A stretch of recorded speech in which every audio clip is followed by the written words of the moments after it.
Her son's drawing showed Daddy's new family. Her world shattered when she looked closer and saw her billionaire ex with her best friend, holding their newborn baby. Hello, viewer. Thanks for joining us. Leave a like and share your thoughts in the comments, along with the city you're watching from. Now let's continue with the story. "Mommy, look what I made." The words burst through the quiet of Eleanor Vance's art studio, like sunlight through storm clouds. She turned from the canvas she had been staring at for the past 20 minutes, unable to add a single brushstroke, and her heart lifted at the sight of her 7-year-old son. Leo stood in the doorway, his dark curls wild from the March wind, clutching a piece of paper against his Spider-Man t-shirt. His gap-toothed grin was so wide, so proud, that Ellie felt her chest tighten with love. These moments, she thought. Hold on to these moments. "Come here, sweetheart," she said, setting down her brush and opening her arms. "What did you make?" He barreled into her, all skinny arms and boundless energy, pressing the drawing into her paint-stained hands. "It is our family," he announced. "I drew it at Daddy's house. Miss Charlotte said it was really good." Ellie's fingers went cold. Miss Charlotte. The name sat like a stone in her stomach, but she forced her smile to stay in place. "Let me see, honey." The drawing was typical of a 7-year-old, rendered in bright crayon strokes with that beautiful confidence children have before the world teaches them to doubt. But it was the title, scrawled across the top in Leo's careful printing, that made the air leave her lungs. Daddy's new family. Her eyes traveled over the figures. There was Julian, tall and unmistakable with his dark hair, standing in what Leo had drawn as their old penthouse, complete with the floor-to-ceiling windows overlooking Manhattan. Next to him stood a woman, her brown hair flowing, a smile on her face. Charlotte. Leo had drawn a large diamond ring on her finger, the kind of detail a child would notice, would think was important. And in Charlotte's arms, wrapped in a blue blanket, was a baby. Ellie's heart stopped, then restarted, pounding so hard she could hear it in her ears. "Do you like it, Mommy?" Leo's voice seemed to come from very far away. She looked down at him, at his earnest face, at the way he was watching her with those eyes so much like his father's, waiting for her approval. The world was tilting, the studio walls pressing in, but she could not, would not, let him see. "It is beautiful, baby," she managed, her voice steadier than she thought possible. "You are such a good artist. Miss Charlotte has a baby now," Leo continued, chattering away with the innocent ease of a child who did not understand what he was revealing. "Her name is Mia. She is really tiny, and Daddy said they are going to get married. Is that not cool?" The words landed like physical blows. Ellie pulled Leo closer, burying her face in his hair so he would not see the way her composure was crumbling. "Very cool, sweetheart. Can I go watch cartoons?" "Of course." She released him, watching as he bounded down the narrow hallway of their small apartment. When she heard the television click on, she looked back at the drawing. Charlotte Hayes, her best friend, the woman who had held her while she cried through the divorce, the woman who had promised that Julian was an idiot for letting her go, the woman who had become Leo's godmother at his christening, who had sat across from Ellie at countless coffee shops and sworn they would always be there for each other. Charlotte was living in her old penthouse. Charlotte was wearing an engagement ring. Charlotte had Julian's baby. Ellie's phone rang, shattering the terrible silence. She glanced at the screen. Sam Chen, the gallery owner who believed in her work when no one else did. She let it go to voicemail.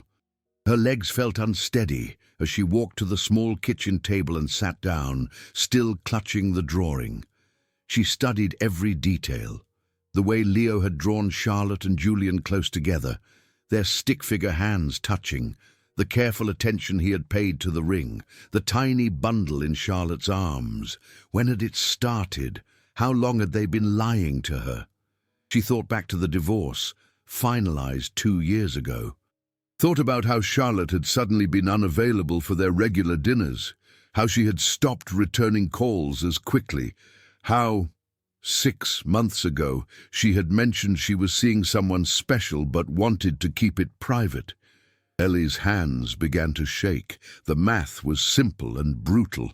Baby Mia looked about 3 months old in Leo's drawing, which meant Charlotte had been pregnant during the divorce, which meant she had been sleeping with Julian while Ellie had been sobbing on her shoulder about the marriage falling apart. A sound escaped her throat, half laugh, half sob. She pressed her fist to her mouth. Through the doorway, she could hear Leo's cartoons, the bright, cheerful voices of animated characters, her son, her beautiful, innocent son who had no idea that his drawing had just shattered what remained of his mother's world. She had thought the divorce was the worst pain she would ever know. The humiliation of admitting her marriage had failed, the loneliness of starting over at 36, the financial terror of trying to support herself and Leo on a part-time gallery job and art sales that barely covered supplies. She had been wrong. This was worse, because Julian had not just moved on, he had moved on with the one person who was supposed to be on her side, the one person she had trusted with everything. Ellie sat at that small kitchen table as the afternoon light faded to evening, unable to move, unable to think past the terrible truth in her hands. Leo's drawing rested before her, his careful crayon strokes showing a family, a new family, a family where she did not exist. "Mommy, are you okay?" Ellie's eyes snapped open. She had fallen asleep at the kitchen table, her cheek pressed against Leo's drawing. Morning light streamed through the windows of their small Connecticut apartment, too bright, too cheerful. "I am fine, sweetheart," she said, sitting up and wincing at the crick in her neck. "Just tired. Let me make you breakfast." The morning routine was a blessing and a curse. Pancakes, orange juice. Helping Leo find his homework folder, tying his shoes because he still could not manage a decent knot. Every task kept her hands busy and her mind from spinning into the darkness that waited at the edges. In the car on the way to school, Leo chattered about a field trip coming up, about a friend who had brought a lizard for show and tell, about how he wanted to be a superhero when he grew up. Ellie made the appropriate sounds, asked the right questions, and hated herself for the numbness that had settled over her like a fog. At Riverside Elementary, she watched Leo run toward the building, his backpack bouncing. Other mothers stood in clusters near the entrance. Melissa Grant caught her eye and whispered something to the woman beside her. They both looked away quickly. Did they know? Had Julian and Charlotte's relationship become common knowledge while she had been living in her own little bubble of denial? Ellie drove to her parents' house without consciously deciding to. She needed to be somewhere safe, somewhere that felt like home when her own apartment felt like it was closing in on her. Her mother opened the door before Ellie could knock. Margaret Vance had always had that gift, that ability to sense when her daughter needed her. "Eleanor," Maggie said softly, her warm brown eyes full of concern. "Come in, dear." The house smelled like coffee and cinnamon, like every childhood morning Ellie could remember. Her father sat in his worn armchair, newspaper folded in his lap, his weathered carpenter's hands still and patient. Robert Vance did not rush things, did not pry. He simply nodded at his daughter and waited. "I cannot stay long," Ellie said, even as she sank onto the familiar couch. "I just needed to see you." "What happened?" Maggie asked, settling beside her. Ellie opened her mouth, closed it. How could she explain? The words felt too big, too terrible to speak aloud. If she said them, they would be real. If she said them, she would have to deal with them. Leo drew a picture yesterday, she finally managed, of Julian's new family. Maggie's face tightened almost imperceptibly. "I see. He has a baby. With Charlotte." The silence that followed was deafening. Her father's newspaper crinkled as his grip tightened. Her mother's breath caught. "Charlotte Hayes?" Maggie asked, her voice very careful. "You're Charlotte?" "Yes." "Oh, Eleanor." Her mother's arms came around her, and Ellie let herself be held, but she did not cry. The tears felt frozen somewhere deep inside, along with everything else. "How long have you known?" her father asked. "Since yesterday, when Leo showed me the drawing." Robert Vance stood and walked to the window, his back straight, his hands clasped behind him. He had never liked Julian. Ellie knew that, but her father was old-fashioned, believed in marriage, in working things out. He had said nothing during the divorce, except that he loved her and would support whatever she decided. Now he said, "That man is a fool." Ellie almost laughed. "Dad, I am not finished." He turned, and his kind eyes were harder than she had ever seen them. Julian Thorne had everything a man could want: a wife who loved him, a beautiful son, and he threw it away because he could not see what was right in front of him. That makes him a fool. Maggie stroked Ellie's hair, the way she had when Ellie was small. "What are you going to do?" "I do not know." Ellie pulled back, wiping her eyes, even though no tears had fallen. "I have to pick Leo up from school in a few hours. I have to make dinner. I have to pretend that my whole world is not falling apart." "You do not have to pretend with us," her mother said firmly. "But I do have to pretend with Leo, and with everyone else. Because what is the alternative? Make a scene, yell at them. They are engaged, Mom. They have a baby together. It is done." Maggie's jaw tightened. "Charlotte should be ashamed of herself." "I do not think she is." Ellie stood, suddenly needing to move, to leave before the walls closed in. "I should go. I have some errands to run before pickup." Her mother walked her to the door, then caught her hand. "Eleanor," she said quietly, "you are stronger than you know. Stronger than Julian ever deserved." Ellie drove back through the quiet suburban streets of their Connecticut town, past the white picket fences and the budding trees, and thought about strength, about how she had spent 7 years of her marriage making herself smaller, quieter, less demanding. Julian had wanted a wife who fit into his world of business dinners and charity galas, who understood that his work came first, who did not make waves. She had tried. God, how she had tried. She thought about the night they had met, at a charity art auction in Manhattan. She had been 29, her work hanging on the walls, feeling bold and alive in a red dress she had bought specifically for the occasion. Julian had been 37, confident and magnetic in his expensive suit. He had stopped in front of her painting, a landscape she had poured her heart into, and said it was charming, charming, not powerful, not moving. Charming. She should have known then, but she had been so flattered by his attention, by the way he had pursued her, by the grand romantic gestures, the penthouse apartment, the vacations, the promise that she could paint whenever she wanted, that he would support her dreams. What he had meant was that she could paint as long as it did not interfere with his life, as long as it remained a hobby, something she did in her spare time after she had attended to his needs and his schedule and his perfect image. When Leo was born, she had been so happy. Finally, she had thought, a purpose beyond being Julian's beautiful accessory. But motherhood had only made things worse. Julian had grown distant, impatient with the mess and noise of a baby. He had started working later, traveling more, and Ellie had found herself alone in that cold penthouse, holding their son and wondering when she had stopped recognizing her own life. The divorce had been brutal, but necessary. Julian had not fought it. That should have hurt more than it did. Instead, it had felt like confirmation that she had never really mattered to him at all. Now, sitting in her small studio apartment above a bakery in suburban Bridgeport, Ellie stared at the blank canvas that had been mocking her for months. She had not been able to paint anything real since the divorce.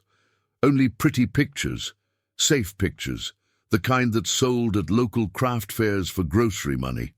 Her phone buzzed, a voicemail from Sam Chen. She listened. "Ellie, it is Sam. Listen, I know you have been going through a lot, but I have news." The gallery space opened up. I want to give you a show. 3 months from now. I believe in your work, and I think you're ready. Call me back. 3 months. A gallery show. The opportunity she had been dreaming about. Ellie looked at the blank canvas, then at Leo's drawing, still sitting on her kitchen table, then back at the canvas. She picked up her brush, put it down, picked it up again. She had been invisible in her marriage. Now she was being erased entirely. And the worst part, she had seen it coming and done nothing. Ellie Vance stood in her small studio as midnight approached and made a decision.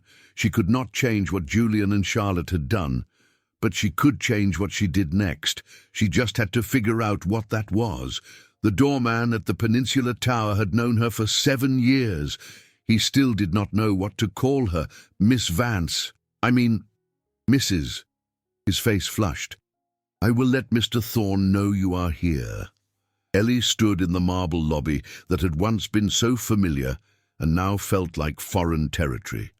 She had not been back since she had moved out 2 years ago, taking only what would fit in her small apartment, leaving behind the life she had built with Julian.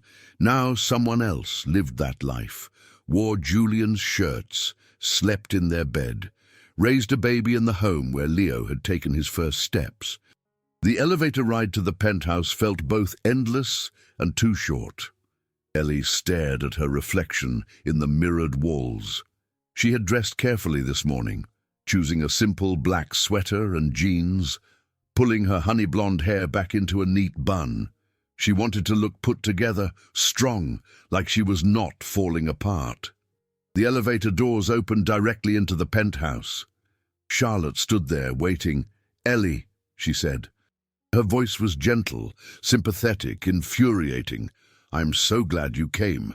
We need to talk." Charlotte Hayes had always been beautiful, but now she seemed to glow with it. Her brunette hair fell in perfect waves over one of Julian's old Harvard shirts. No makeup, yoga pants that probably cost more than Ellie's monthly rent. And in her arms, wrapped in a soft pink blanket, was baby Mia. The baby had Julian's dark eyes. There was no mistaking it. "Can I come in?" Ellie heard herself say. "Or is this conversation happening in the elevator?" Charlotte stepped back. "Of course. Please." The apartment had been completely redecorated. Gone were the warm creams and soft blues Ellie had chosen. Now everything was sleek grey and white, minimalist and cold. Photographs lined the mantel, pictures of Julian and Charlotte at restaurants Ellie recognized, beaches they had vacationed at together. In one photo, Charlotte's stomach showed the gentle curve of early pregnancy. 8 months ago, Ellie calculated, maybe more. Julian emerged from his home office, laptop in hand. He stopped when he saw her. "Ellie," he said, "this is unexpected. Is it?" She was proud of how steady her voice sounded, because apparently everyone else knew about this except me. Julian set down his laptop. His expensive cashmere sweater was perfectly pressed. His dark hair touched with silver at the temples. He looked tired, she realized, older than his 46 years. "Please sit down," he said, gesturing to the couch. "Can we get you something? Coffee? Water?" The normalcy of it was surreal, as if this was a business meeting, as if she had not just discovered that her ex-husband and her best friend had built an entire life together while she struggled to pay rent. "I do not want coffee," Ellie said. "I want to know when this started." Charlotte and Julian exchanged a glance. The baby stirred in Charlotte's arms, and she began to rock gently. "Does it matter?" Julian asked. "Does it matter?" Ellie's control slipped for the first time. "Yes, Julian, it matters. It matters when my best friend started sleeping with my husband. It matters that you two have been lying to me for God knows how long." "Ex-husband," Julian corrected quietly. "We were divorced before Charlotte and I became serious, but not before you started." Ellie's voice rose. "Not before she got pregnant. Was it going on during our marriage? Is that why you wanted the divorce so badly?" "No," Charlotte said quickly. "Ellie, I swear, it was not like that. Then what was it like?" Ellie turned to her. "How did this happen, Charlotte? You were my friend. You held me while I cried about him. You told me he was not worth it." Charlotte's green eyes filled with tears. "I never meant to hurt you, but you did." Ellie felt her throat tighten. "You both did." Julian moved to stand behind Charlotte, one hand on her shoulder. The gesture was casual, comfortable, clearly well practiced.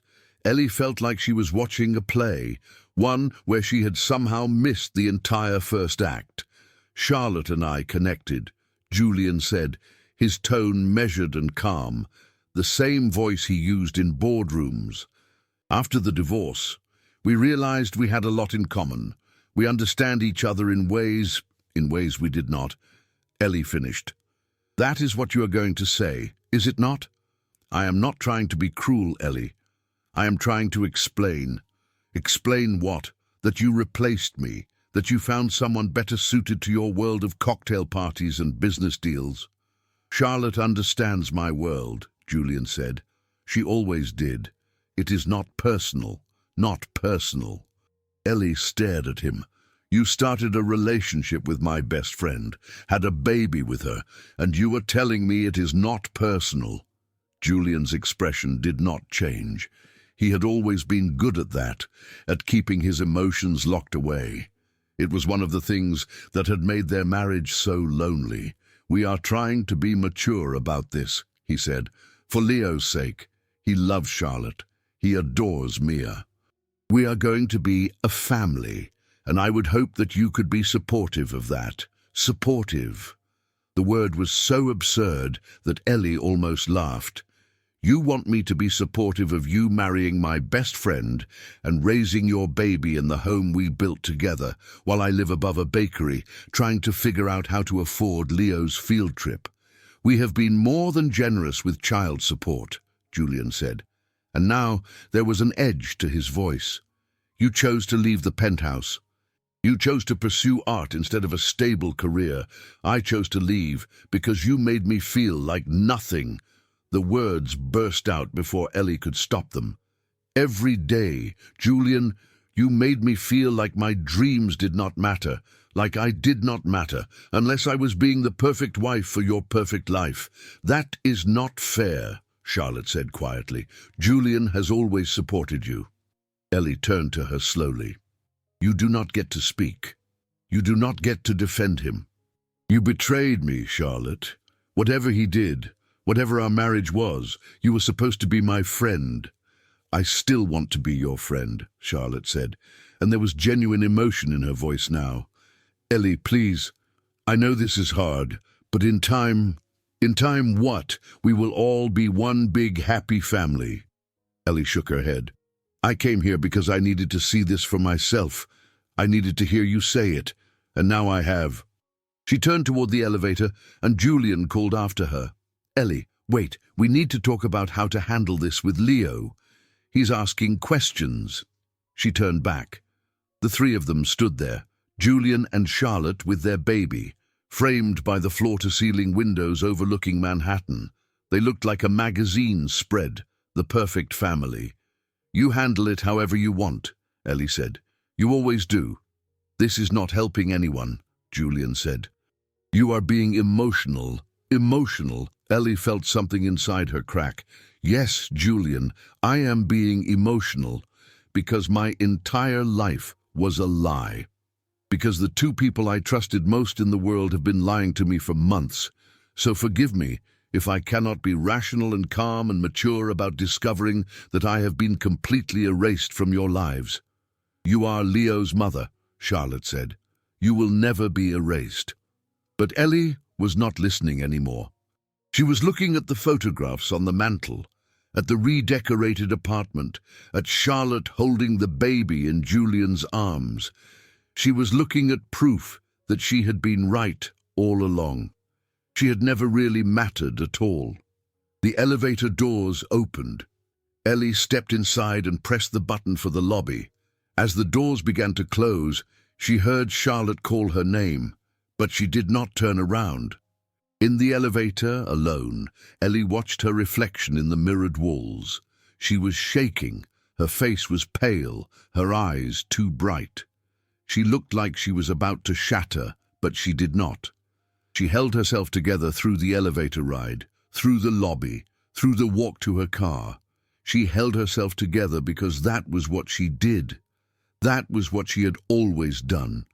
It was only when she was alone in her car, parked on a Manhattan street she no longer recognized, that Ellie let herself break. Julian's words echoed in her mind. "Charlotte understands my world. It is not personal." But that was the problem, she thought, as tears finally came. It should be personal. Love should be personal. And Julian had never understood that.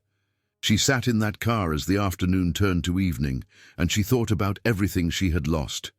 Her marriage, her best friend, her home, her belief that she was worth fighting for. But mostly she thought about Julian's face when he looked at Charlotte and the baby. He had looked content, settled, like he had finally found what he was looking for. And Ellie understood with brutal clarity that she had never been what he was looking for at all. The drive home from Manhattan was a blur of headlights and highway exits. Ellie's hands gripped the steering wheel, her knuckles white.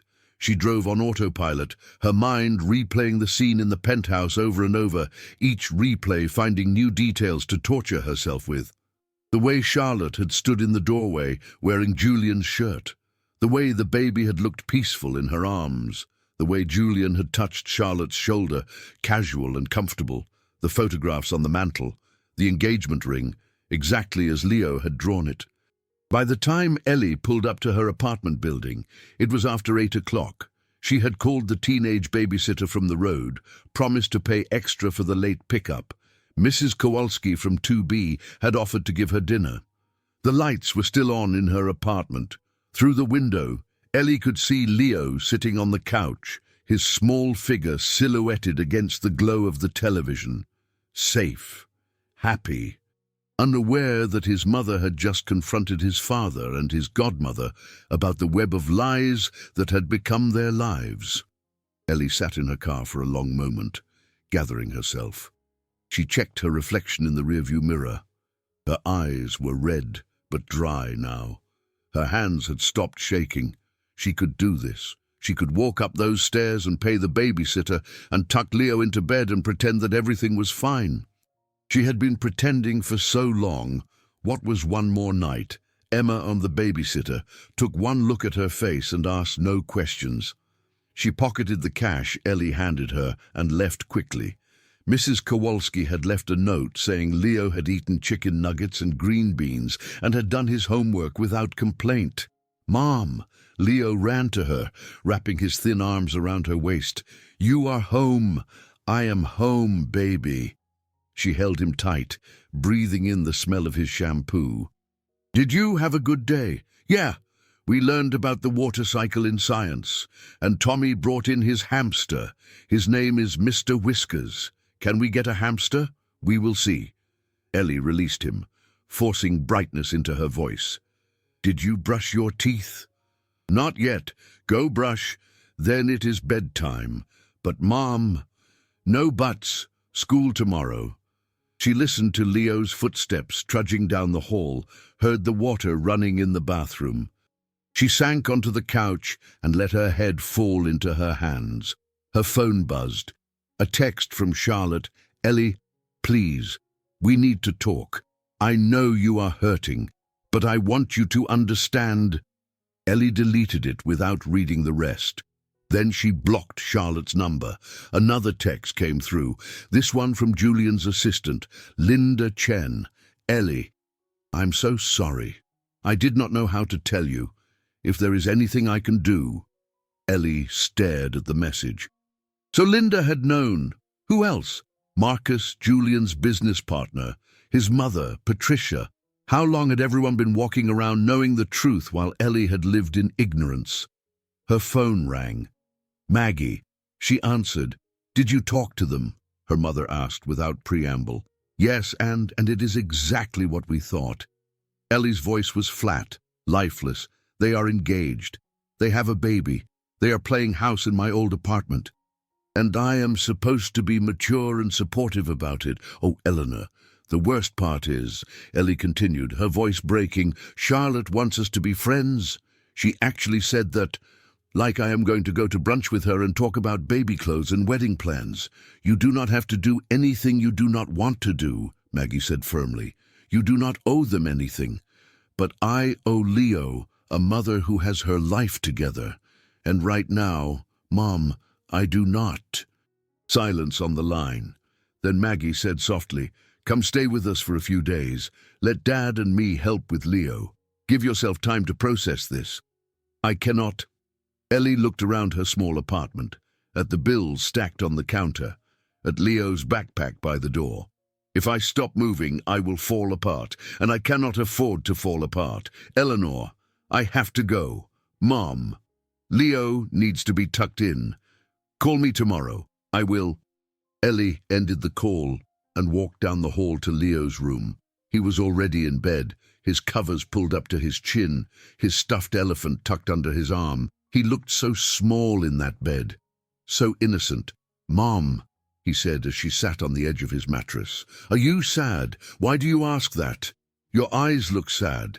Ellie stroked his curly hair, so like his father's. Sometimes grown-ups get sad about things, she said carefully. But it is not your job to worry about that, okay? That is my job. Did you go see Daddy? Her hand stilled. Why do you ask that?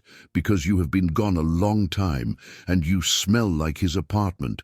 Children noticed everything. Ellie had forgotten that. I did see Daddy, she admitted. We needed to talk about some boring grown-up stuff, about Miss Charlotte and the baby. Ellie's heart squeezed. Yes, about that. Do you like Miss Charlotte? The question was so direct, so innocent, that Ellie almost laughed. It is complicated, sweetheart. She seems nice. She lets me hold Mia sometimes. And she makes really good cookies. Ellie thought about screaming, about crying, about telling her 7-year-old son that Miss Charlotte had stolen his father while pretending to be Mommy's friend. But she did not, because that was not Leo's burden to carry. I am glad she is nice to you, Ellie said instead. Now close your eyes. School tomorrow. Mom, one more thing. Yes, when Daddy gets married, will I have 2 families? The question hit her like a physical blow. Ellie took a breath. You will always have people who love you, she said carefully. That is what matters. Okay. Leo yawned. Night, Mom. Good night, my love. She kissed his forehead, turned off the light, and closed the door. Then she walked to the bathroom and ran the water so Leo would not hear as she finally cried. She cried for the friendship she had lost, for the marriage that had never really been what she thought it was, for the humiliation of being the last to know, for the fear that she would never be enough, never matter, never be seen. She cried until there were no tears left, until she was empty and exhausted. Then she washed her face, looked at her reflection in the bathroom mirror, and thought about tomorrow. She had to take Leo to school, had to go to her part-time job at Sam Chen's gallery, had to figure out how to pay rent that was due in 5 days, had to decide whether to tell her parents the full truth or keep protecting them from it. She had to keep living, keep moving, keep pretending everything was fine. At 3 in the morning, Ellie gave up on sleep and went to her studio. The small, converted bedroom that served as her workspace was a mess of half-finished paintings, tubes of paint, brushes in jars of murky water. She had not created anything real in months, only safe, pretty pictures that paid a few bills but did not say anything that mattered. She stood in front of the blank canvas that had been mocking her for weeks. Behind her, on her work table, sat Leo's drawing. Daddy's new family. Ellie picked up a brush, put it down, picked it up again. She thought about Julian's words.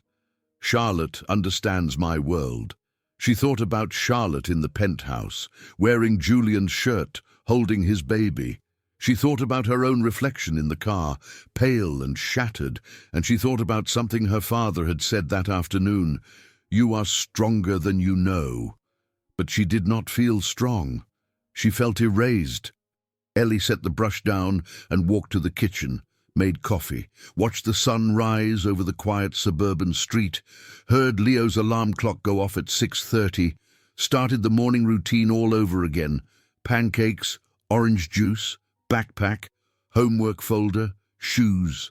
At school drop-off, Melissa Grant approached her. "Ellie," she said, her voice dripping with false sympathy, "I heard about Julian and Charlotte. I am so sorry. If you need to talk." Ellie smiled politely. "Thank you, but I am fine." She was not fine, but she was not going to give Melissa Grant or anyone else the satisfaction of seeing her broken. Later that morning, at the gallery, Sam Chen found her reorganizing the back storage room for the third time. "Ellie," he said gently, "you got my message." She turned, realizing she had not called him back. About the show. 3 months. Prime summer season. Your work deserves this. Sam, She gestured helplessly at the chaos of her life. "I do not know if I can." "Why not?" "Because I have not painted anything worth showing in months. Because my entire life just fell apart. Because I am not sure I even know how to create anymore."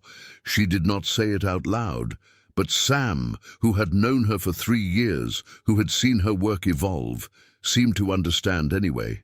"Come here," he said. He led her to the front gallery, where one of her older paintings hung.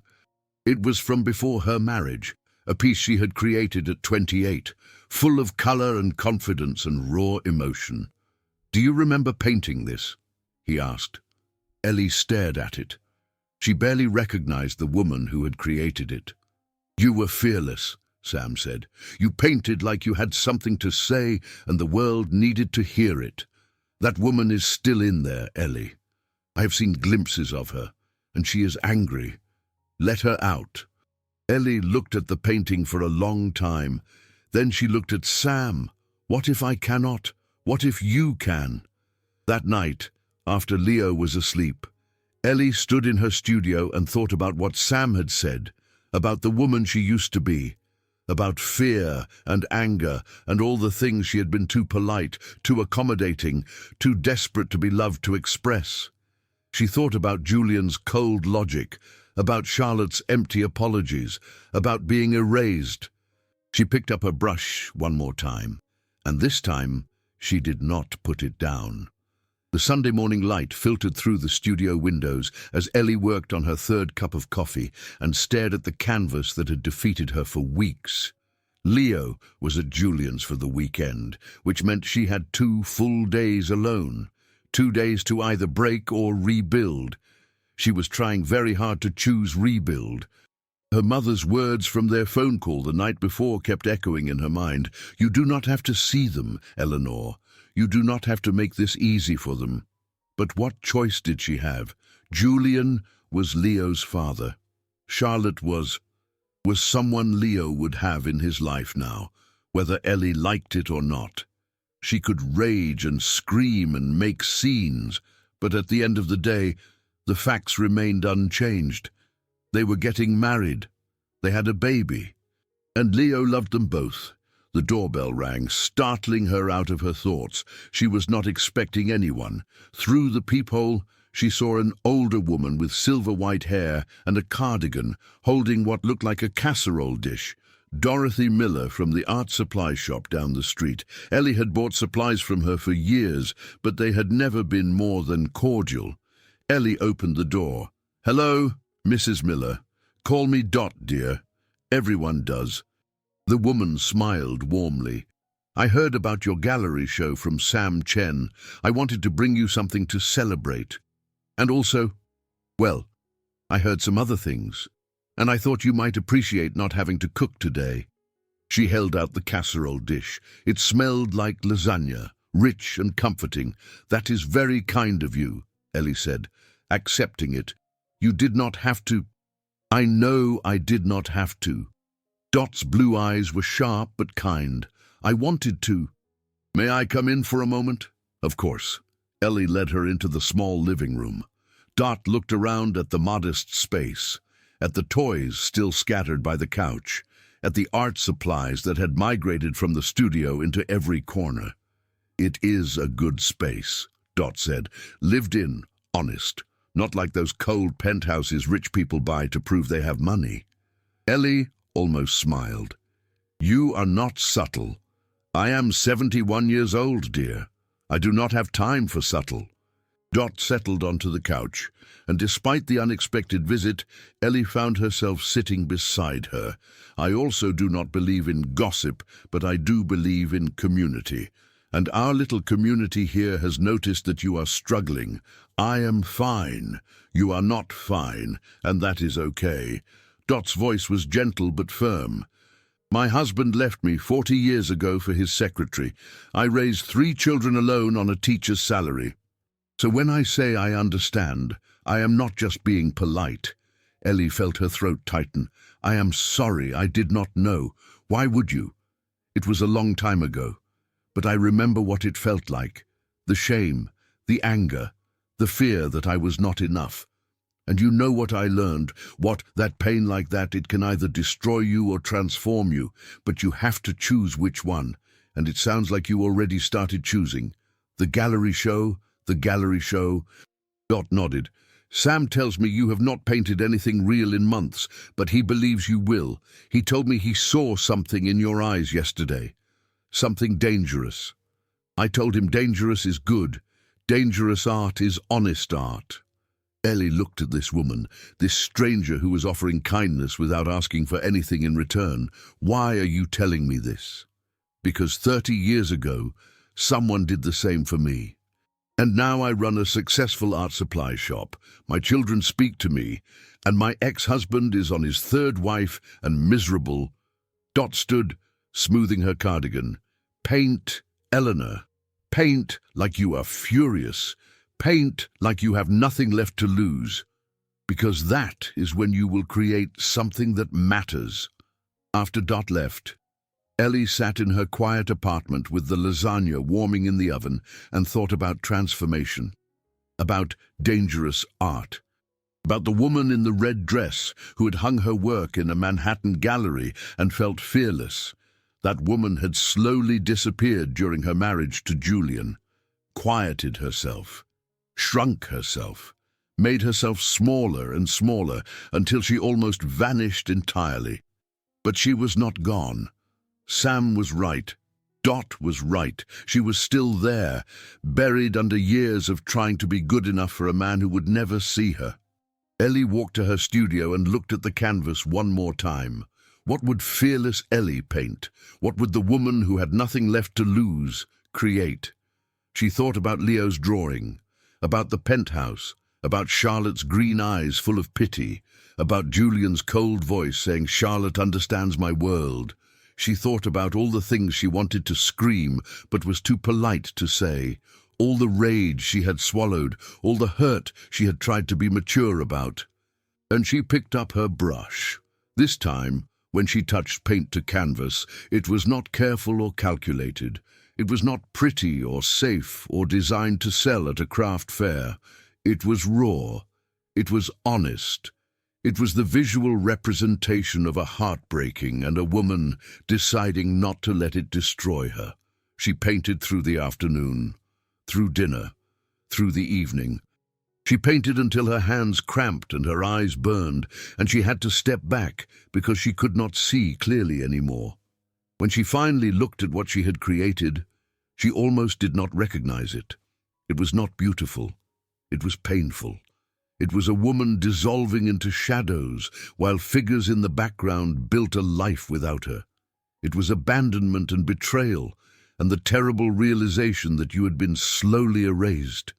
But in the corner, barely visible, was a single brushstroke of brilliant color, a beginning, a refusal to disappear completely.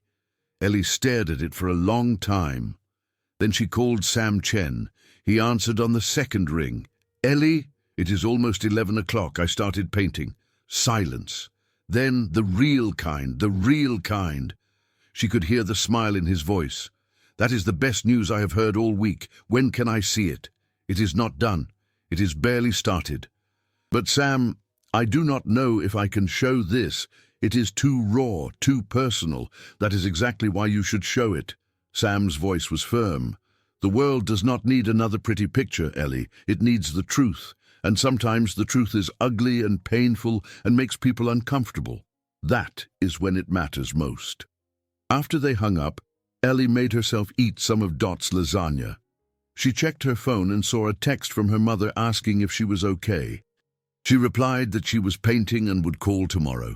Then she went back to the studio and kept working. By the time Leo came home Sunday evening, bouncing through the door with stories about his weekend at Daddy's, Ellie had finished the first painting and started a second. Her studio looked like a storm had hit it. Paint everywhere, empty coffee cups, the smell of turpentine thick in the air. But for the first time in months, Ellie felt something other than numb. She felt alive. "Mom, you are all painty," Leo observed, hugging her carefully. "I know. I have been working." "On what?" "On telling the truth," she said. Leo looked at her with those dark, serious eyes, so much like his father's. "That is good," he said. "My teacher says we should always tell the truth. Your teacher is right." Ellie smoothed his curly hair. "Did you have fun at Daddy's?" "Yeah. We went to the park, and Miss Charlotte taught me how to make pancakes. And Mia smiled at me. She's really cute, Mom." Ellie's chest tightened, but she managed to smile. "That sounds like a great weekend, sweetheart. I missed you, though. I missed you, too. So much." That night, after Leo was asleep, Ellie stood before her blank canvas one more time. Sam had given her 3 months to prepare enough work for a show. 3 months to transform her pain into something powerful. She thought about what Dot had said. Dangerous art is honest art. She thought about Sam's words, "The world needs the truth." She thought about her own reflection in the car after leaving the penthouse, pale, shattered, erased, and she made a promise to herself. She would not stay erased. She would paint herself back into existence, more vivid and real than ever before. And if Julian and Charlotte did not like it, if they were uncomfortable with her truth, if the world judged her for being too much, too raw, too angry, well, that was their problem, not hers. Ellie picked up her brush and began to paint. On Monday morning, Ellie dropped Leo at school and drove to her parents' house with a plan forming in her mind. She needed to take Leo somewhere safe for a few days while she worked. The paintings were coming fast now, pouring out of her like water from a broken dam, and she could not stop, did not want to stop. Her mother opened the door and took one look at her. "You have paint in your hair." "I know." Ellie ran a hand through her messy bun. "Mom, can Leo stay here for a few days? I need to work." Maggie stepped back to let her in. "Of course he can, but Eleanor, you look exhausted." "I am, but I am also painting. Really painting. For the first time since before I married Julian." Her father emerged from the kitchen, reading glasses perched on his nose. "Ellie girl," he said, and his quiet approval meant more than any grand speech could. "Your mother told me what Sam said about the gallery show. 3 months from now." Ellie sank into the familiar couch. "I have to create an entire collection, and I finally know what I want to say." "What is that?" Maggie asked, settling beside her. Ellie looked at her mother, at the woman who had taught her that kindness was not weakness, that gentleness had its own kind of strength. But there was something else her mother had taught her too, something Ellie had forgotten during her years of trying to be what Julian needed, that sometimes love meant knowing when to stop trying. "I want to show what it feels like to be erased," Ellie said slowly. "To be dismissed. To be told your dreams are not important, your voice does not matter. I want to paint the truth that polite society does not want to acknowledge." "That some men make you disappear?" Robert said quietly. "Yes," Ellie's voice strengthened, "and that women have to fight to be seen, to be heard, to matter. I want to paint what it cost me to be Julian's wife, and what I am becoming now that I am not." Maggie reached for her hand. "That is powerful work, Eleanor. It is also terrifying." Ellie laughed shakily. "Because once I put it out there, Everyone will know. All the private pain, all the ways I failed, all the times I should have left but did not, or, her father said, they will see your courage. That week, with Leo safe at his grandparents' house and only video calls to connect them each evening, Ellie worked like she had never worked before. She painted from the moment she woke until she could no longer see straight. She forgot to eat. She forgot to shower. She painted through exhaustion and doubt, and the voice in her head that said she was being too much, too angry, that no one would want to see this. On Wednesday, Sam Chen stopped by unannounced. "Ellie, your mother is worried," he said. Standing in the doorway of her disaster of a studio, "She called me and asked me to check on you. I am fine. You look terrible. I am painting." Sam stepped inside and looked at the canvases lining the walls, 3 completed, 2 in progress. Each one more raw and honest than the last. He walked slowly from piece to piece, saying nothing. Ellie's heart pounded. He hated them. They were too much. She had made a mistake, had let her anger make her work ugly and unsellable. Then Sam turned to her, and his eyes were wet. "Ellie," he said, "this is the most powerful work I have seen in 10 years. Maybe longer. Really? Really?" He shook his head. "But you need to eat and sleep. You cannot create from an empty well. I cannot stop now. If I stop, I will lose it. You will not lose it." Sam's voice was firm. "The work will be there tomorrow. But you need to take care of yourself too." He ordered Chinese food, made her eat, and sat with her while she reluctantly admitted that maybe, possibly, she was running herself into the ground. "Why are you doing this to yourself?" he asked gently. Ellie looked at her paint-stained hands. "Because if I stop moving, I will think, and if I think, I will remember that my ex-husband is getting married to my best friend, that they are building a life together, that I have been replaced in every possible way except as Leo's mother. And I cannot afford to fall apart about that, Sam. I cannot afford to be weak. Painting this," Sam gestured to the canvases, "is not being weak. It is being brave. It feels like breaking. Maybe breaking open is different from breaking apart." That night, Ellie took Sam's advice. She showered. She ate a real meal. She called Leo and told him she loved him. She went to bed at a reasonable hour, but she dreamed about the penthouse, about Charlotte's sympathetic smile, about Julian's words, "It is not personal." She woke at 3 in the morning, and before she could stop herself, she was in her studio again, brush in hand, pouring her fury and hurt onto canvas in a way that felt like exorcism. The next morning, her mother appeared at her door. "I brought Leo," Maggie said. "He missed you, and I think you need a break." Leo ran past his grandmother and wrapped himself around Ellie's waist. "I made you a picture," he said, holding up a drawing. "It is you painting. You look happy." Ellie looked at the crayon drawing. Her son had drawn her in her studio, surrounded by colors, a smile on her face. It was such a different image from the one he had drawn 2 weeks ago. That drawing had shown a family without her. This one showed her whole and complete, doing what she loved. "Thank you, baby," she whispered, holding him close. "I love it." Maggie stayed for coffee, while Leo settled in to watch cartoons. "Your father wanted me to tell you something," she said, sitting at Ellie's small kitchen table. "What is that?" "That he is proud of you, that watching you fight your way back to yourself is the bravest thing he has ever seen." Ellie felt tears prick her eyes. "I do not feel brave. Bravery is not the absence of fear, Eleanor. It is doing the hard thing even when you are terrified, and you are doing that every day." Later, when her mother had left and Leo was playing in his room, Ellie returned to her studio, but this time she did not paint from rage. She painted from something deeper. She painted the complexity of pain and healing happening at the same time. She painted the way a heart could break and start mending simultaneously. She painted truth, yes, but also hope. By Friday, She had completed 5 pieces.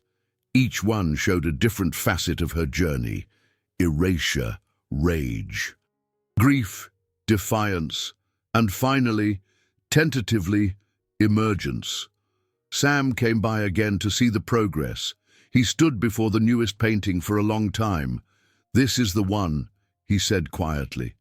"This is what the show builds toward." It was the largest canvas she had attempted. A woman dissolving into shadows on one side, but on the other side, beginning to take solid form again, painted in bold, undeniable color.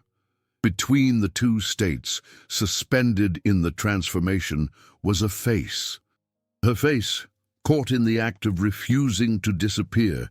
"It is not done," Ellie said. "No," Sam agreed, "but when it is, it will change things. For you and for everyone who sees it.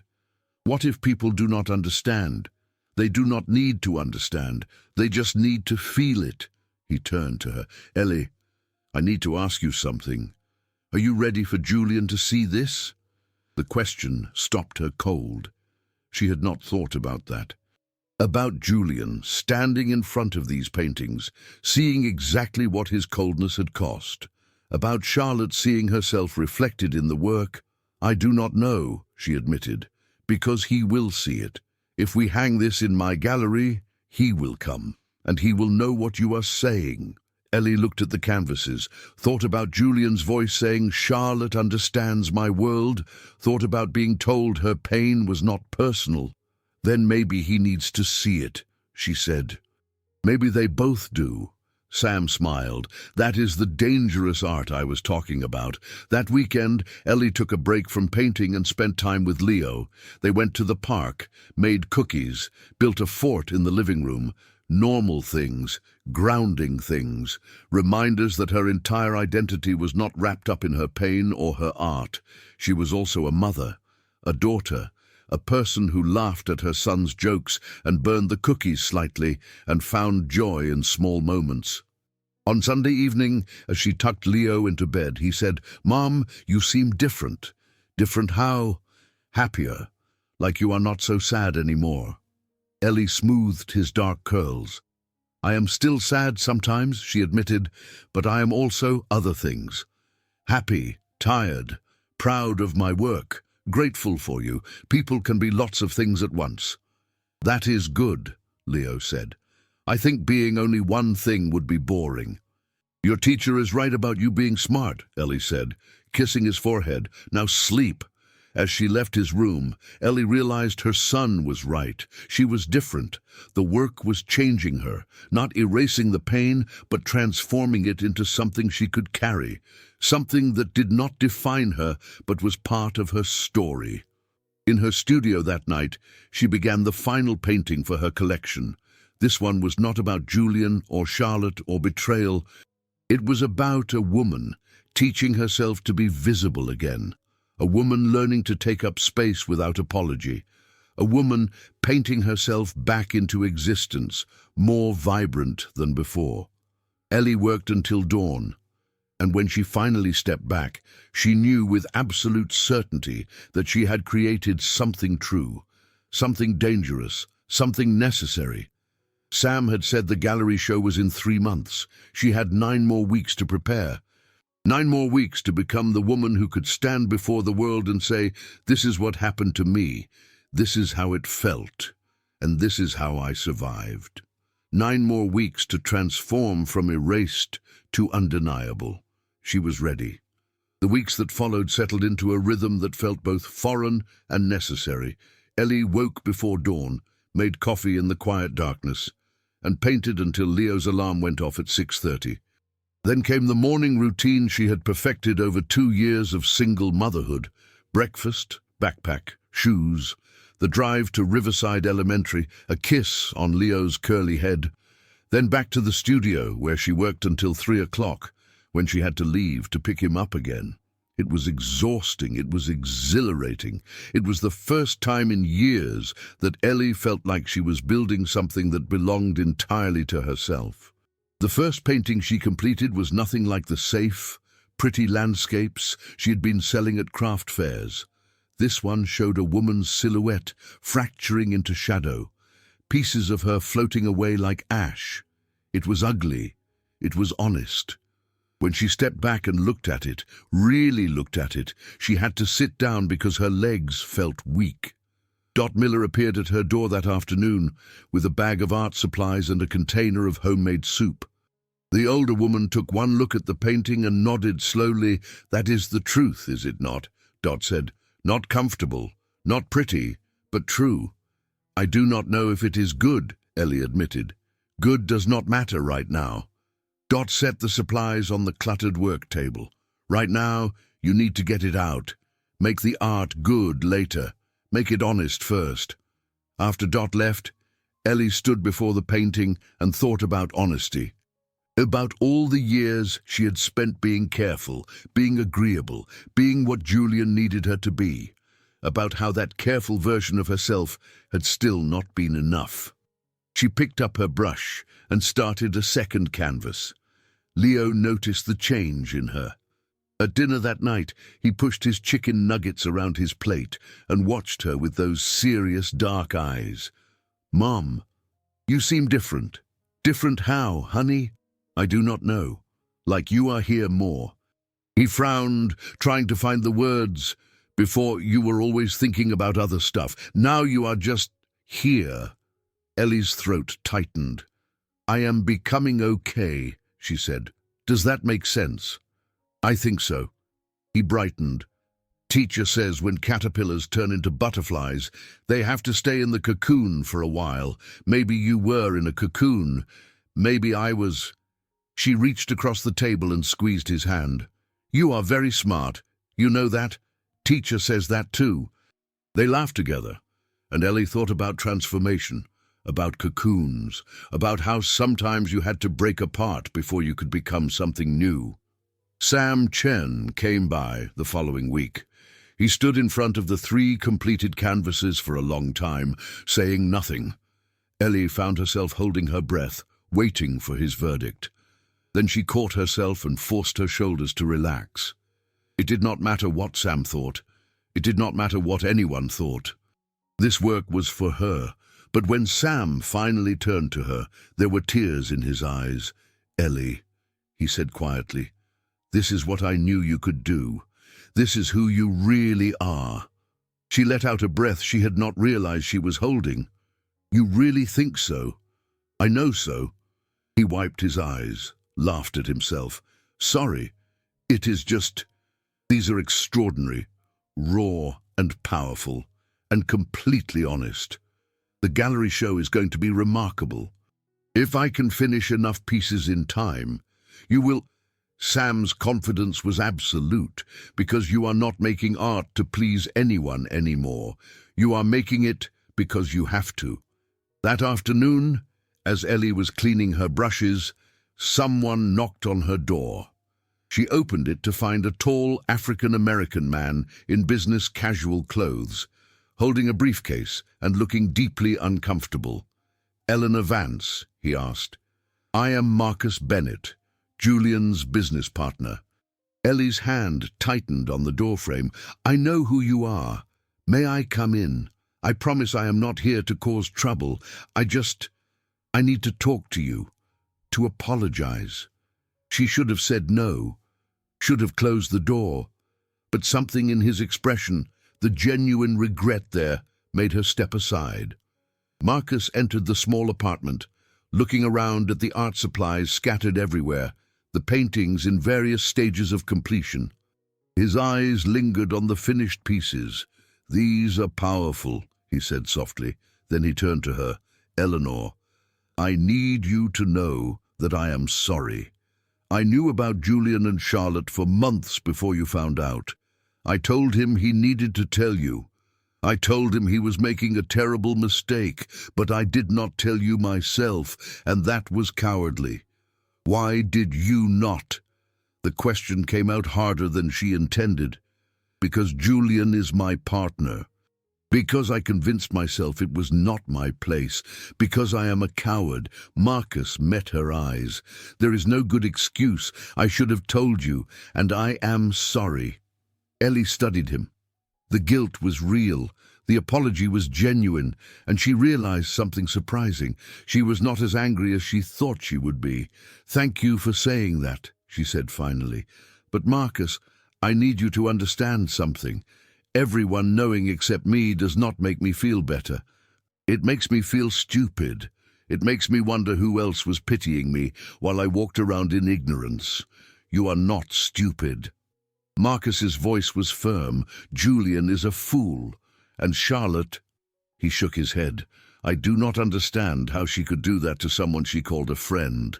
People justify anything if they want it badly enough." Ellie walked to the window, looked out at the quiet street below. "How is he, Julian?" Marcus hesitated. "Honestly, he is miserable. The baby cries all the time. Charlotte is struggling. He is stressed about work. Their relationship is already showing cracks. But he will never admit he made a mistake. He will just push forward and pretend everything is fine.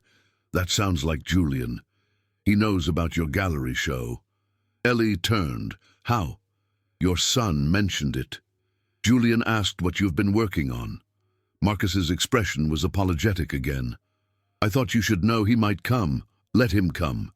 Ellie surprised herself with the steel in her voice. "Let him see what happens when you try to erase someone." After Marcus left, Ellie stood in her studio and thought about Julian being miserable. She waited for the satisfaction, the vindication. But it did not come. Instead, she felt nothing. Or maybe not nothing. Maybe something more complex. Sadness for the waste of it all. Relief that it was not her problem anymore. She picked up her brush and added a stroke of deep red to her current canvas. Then another, then another. Let him be miserable in his perfect penthouse, she thought. I am going to be free in my messy studio. And she painted until Leo came home from school, until the light faded, until her hands cramped and her eyes burned. She painted herself into existence, one honest brushstroke at a time. Charlotte appeared on a Tuesday afternoon without warning. Ellie was deep in her work, lost in the rhythm of colour and emotion, when the knock came. She opened the door, and there stood her former best friend, holding baby Mia in an expensive carrier. "Ellie," Charlotte said. Her voice was gentle, practiced. "Please, can we talk?" Ellie's first instinct was to slam the door. Her second was to scream. She did neither. Instead, she stepped back, stone-faced, and let Charlotte enter. Charlotte looked around the apartment, at the canvases lining the walls, at the paint-splattered drop-cloth, at the beautiful chaos of creation. Her green eyes widened as she took in the paintings. "These are—" She trailed off. "Ellie, these are about me, about us." "They are about betrayal," Ellie corrected. "They are about being erased. You and Julian just happened to be the ones who did the erasing." I came to explain. Charlotte shifted the baby carrier. "I need you to understand how this happened. Julian and we just connected on a level that—" Ellie held up a hand. "Stop. Just stop. But if you would just listen—" "No." Ellie's voice was calm, almost eerily so. "You do not get to do this, Charlotte. You do not get to come into my home and explain how you fell in love with my husband while pretending to be my friend. You do not get to make me understand. I was your friend." Charlotte's eyes filled with tears. "I still want to be your friend. I know I hurt you, but if we could just talk about it." "Talk about it." Ellie felt something crack open inside her. "You slept with my husband while I cried on your shoulder about my marriage falling apart. You got pregnant with his baby while holding my hand through the divorce. You moved into my home, wore my life like a costume, and you want to talk about it. It was not like that." Charlotte's voice rose slightly, and baby Mia stirred in her carrier. "You and Julian were over. You were never really happy with him anyway.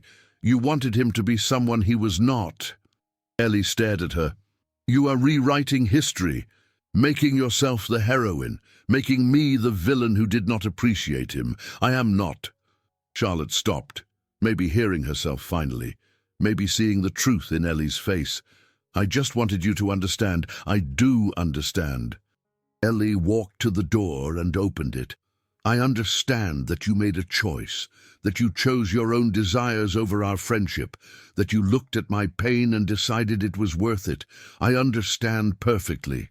Ellie, please, please leave. Charlotte stood there for a long moment, the baby beginning to fuss in her arms. Her perfect composure was cracking. Dark circles showed under her eyes despite the makeup. Her designer athleisure could not hide the exhaustion, the strain. Julian is under so much stress, she said suddenly, desperately. His business is falling apart. He barely sleeps. And Mia never stops crying. I have no help. His mother hates me. I do not know what to do, and you thought I would help you. Ellie's voice was incredulous. You thought I would comfort you about the difficulties of stealing my life. That is not fair. Please leave, Charlotte. Please just leave. Charlotte opened her mouth, closed it, then turned and walked out. Baby Mia's cries echoed in the stairwell as they descended. Ellie closed the door and leaned against it, her whole body trembling. She had expected confrontation to feel victorious, a moment of triumph where she got to say everything she had been holding back. Instead, she felt empty, drained, and strangely, unexpectedly free. Because Charlotte was not a villain. She was just a person who had made selfish, hurtful choices. She was just a woman who had to live with those choices now. And Ellie realized, with startling clarity, that she did not need Charlotte to understand what she had done. She did not need an apology that would make it all okay. She did not need closure from someone who could not give it. She just needed Charlotte gone from her life. Ellie walked back to her studio, picked up her brush, and looked at the canvas she had been working on. Then she picked up a palette knife instead. What came next was not pretty or careful. It was fury and liberation mixed together. It was the visual representation of every scream she had swallowed, every tear she had hidden, every moment she had made herself small. She worked through the afternoon, through dinner time, through the evening. She called her mother and asked if Leo could stay one more night. Maggie did not ask questions, just said yes. Ellie painted until 3 in the morning, until she was covered in paint, until her hands shook with exhaustion. And when she finally stepped back, she saw what she had created. It was the most honest thing she had ever made. A woman standing in shadow. But this time she was not dissolving. She was solidifying, taking shape, becoming real.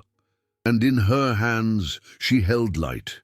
Ellie sank to the floor and wept, not from sadness, not from anger, from relief, from the bone-deep knowledge that she was going to survive this, that she was going to do more than survive.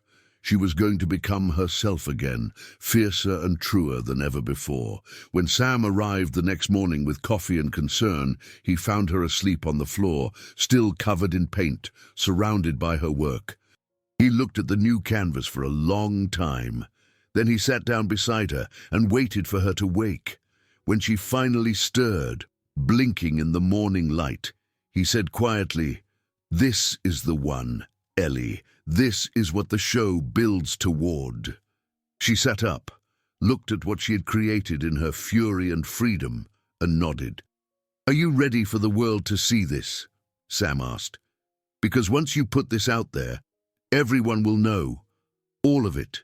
Your pain, your strength, everything." Ellie thought about Leo's innocent drawing that had started all of this, about Julian's cold dismissal, about Charlotte's empty apology, about spending years being invisible. "The world has already seen me broken," she said. "Let them see me powerful." Sam smiled.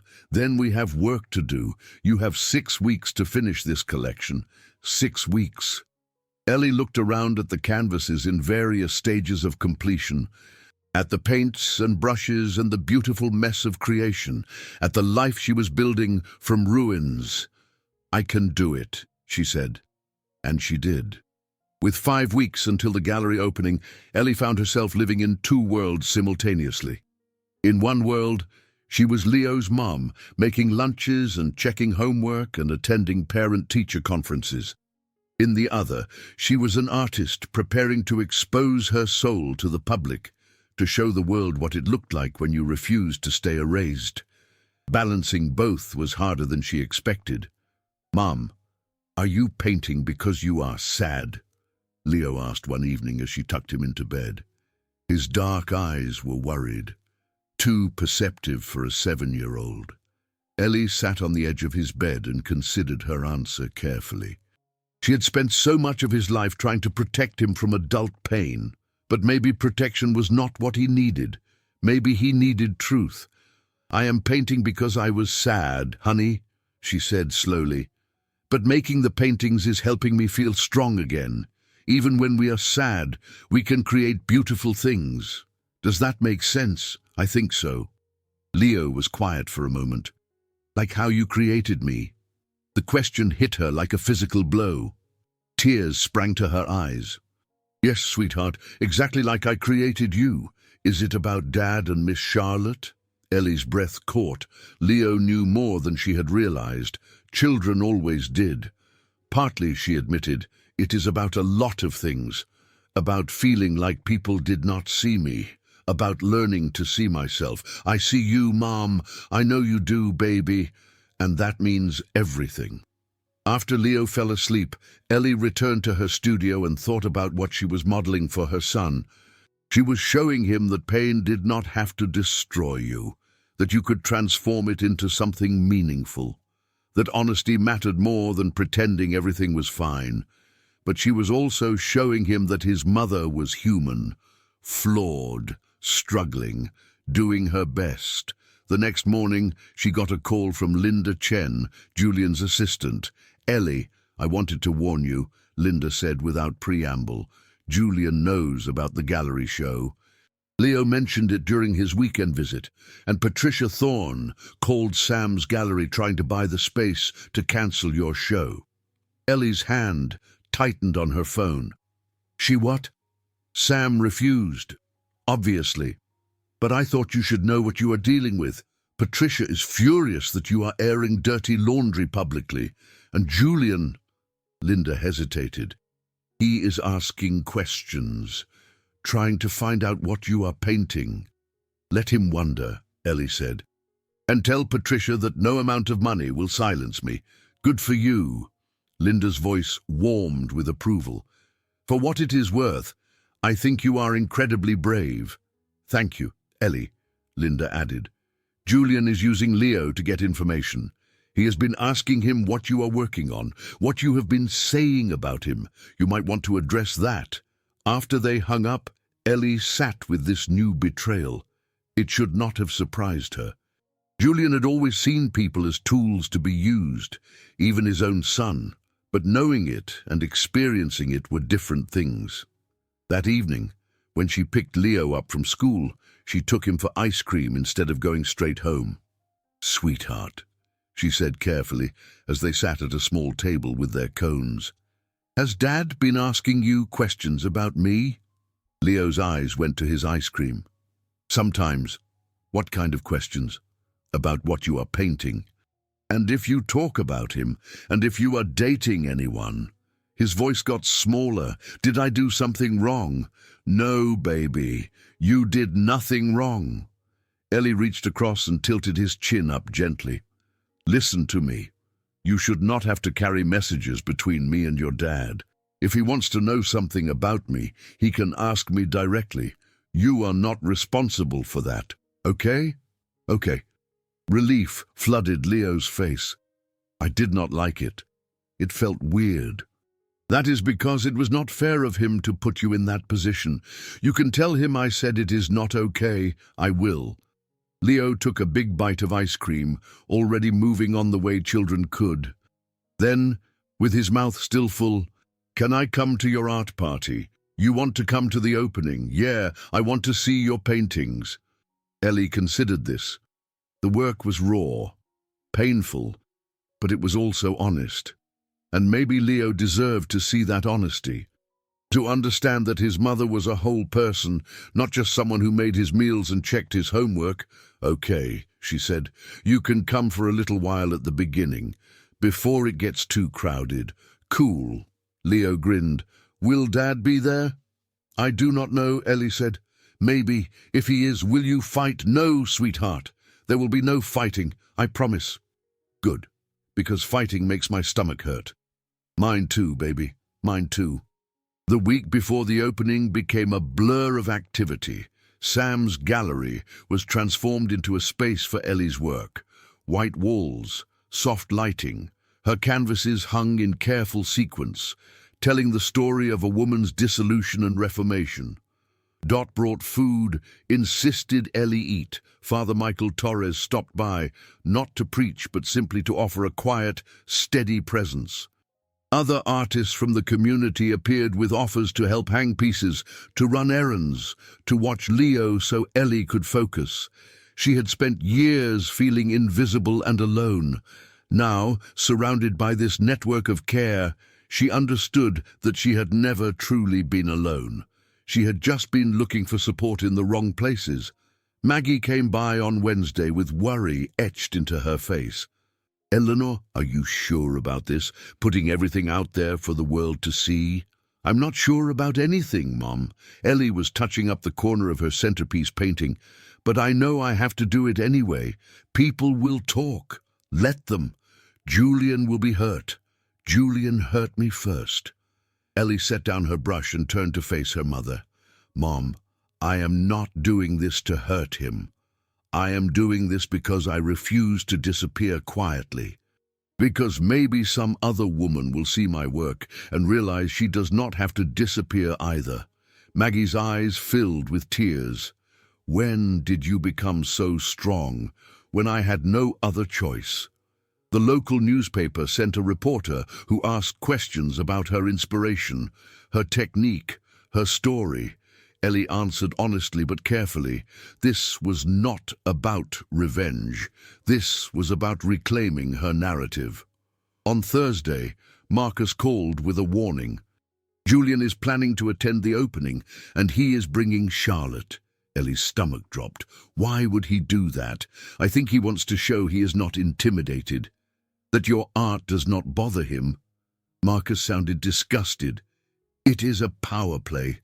"Of course it is." Ellie laughed bitterly. "Does he know that by coming, he is just proving my point? I do not think he sees it that way." That night, Ellie could not sleep. She paced her small apartment, thinking about Julian seeing her work, about him standing in front of paintings that showed exactly what his coldness had cost, about Charlotte beside him, perfect and poised, pretending not to see herself in the images. And then she thought about something Sam had said weeks ago. Dangerous art changes things. Let them come, she thought. Let them see. Let them feel uncomfortable. That discomfort was theirs to carry, not hers. At midnight, the night before the opening, Ellie went to the gallery alone. Sam had given her a key. She let herself in, turned on a single spotlight, and stood before her centerpiece painting.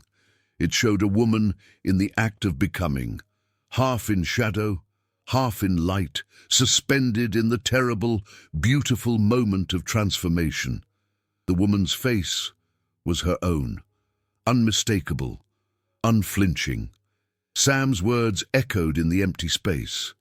Dangerous art changes things. Tomorrow, she would find out what changed. Tomorrow, she would stand in a room full of people and bare her soul. Tomorrow, Julian and Charlotte might come, might see, might finally understand what they had done.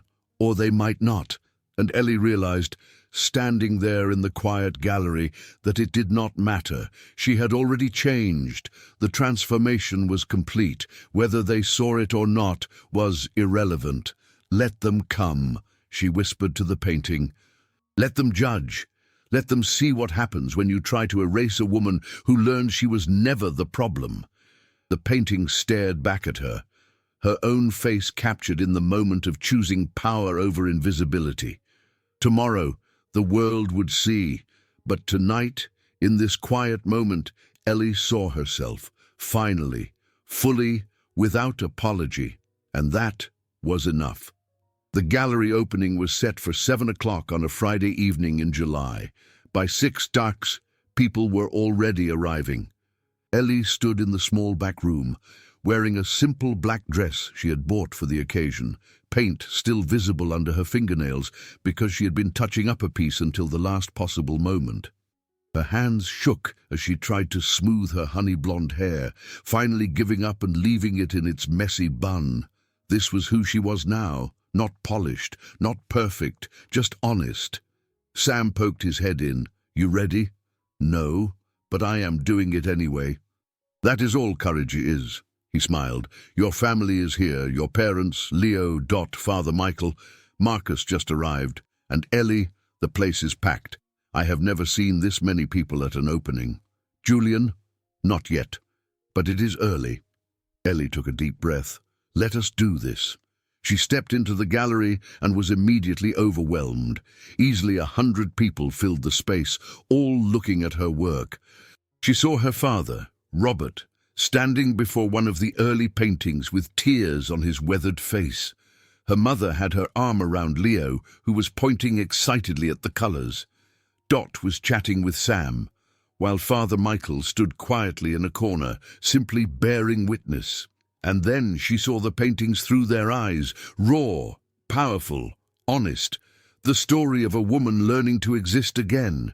People began approaching her, strangers saying the work moved them, women confessing similar stories of erasure, men admitting they had been blind, like Julian, the local newspaper photographer snapping pictures, Sam introducing her to gallery owners from Hartford, from New Haven, even one from New York who wanted to talk about a larger show. It was overwhelming. It was terrifying. It was everything she had hoped for and nothing she had expected. Then, around 8 o'clock, a ripple went through the crowd. Ellie turned and saw him. Julian Thorne, standing in the entrance, alone. His expensive suit looked rumpled. His face was drawn. He looked, she realized with shock, like he had aged a decade in the past few months. He did not approach her. Instead, he walked slowly through the gallery, stopping in front of each painting. The crowd parted around him, people whispering. Everyone knew who he was. Everyone understood what they were witnessing. Ellie watched from across the room as he moved from piece to piece. She saw him pause at the one showing a woman fracturing. Saw him lean closer to the canvas depicting erasure. Saw him stop, absolutely still, before the centerpiece painting. The woman caught in transformation. He stood there for 10 minutes, maybe longer. The gallery had gone quiet, everyone watching Julian Thorne confront his own failures in public. Finally, he turned. His eyes found hers across the crowded room, and then he did something Ellie never expected. He walked to the center of the gallery, where people could hear him, and spoke. "I never understood what you were trying to say." His voice was hoarse, raw. "Now I see. It is the most honest and powerful thing I have ever seen." And he looked directly at Ellie. "I am sorry for not seeing you." Silence fell. Every eye turned to Ellie, waiting for her response, waiting to see if she would forgive him, if she would take him back, if his apology would erase everything that had happened.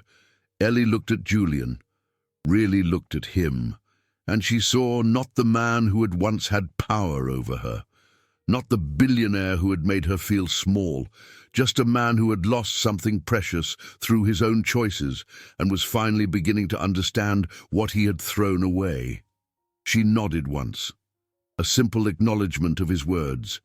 Not forgiveness, not absolution, just recognition that he had finally seen her. Then she turned to a woman standing beside her, someone who had been asking about the technique in one of the paintings, and continued their conversation, as if Julian was just another visitor, because he was. The power had shifted, and everyone in the room felt it. Sam appeared at her elbow a few minutes later, his eyes shining. "Do you see?" he whispered. "Do you see what you have done?"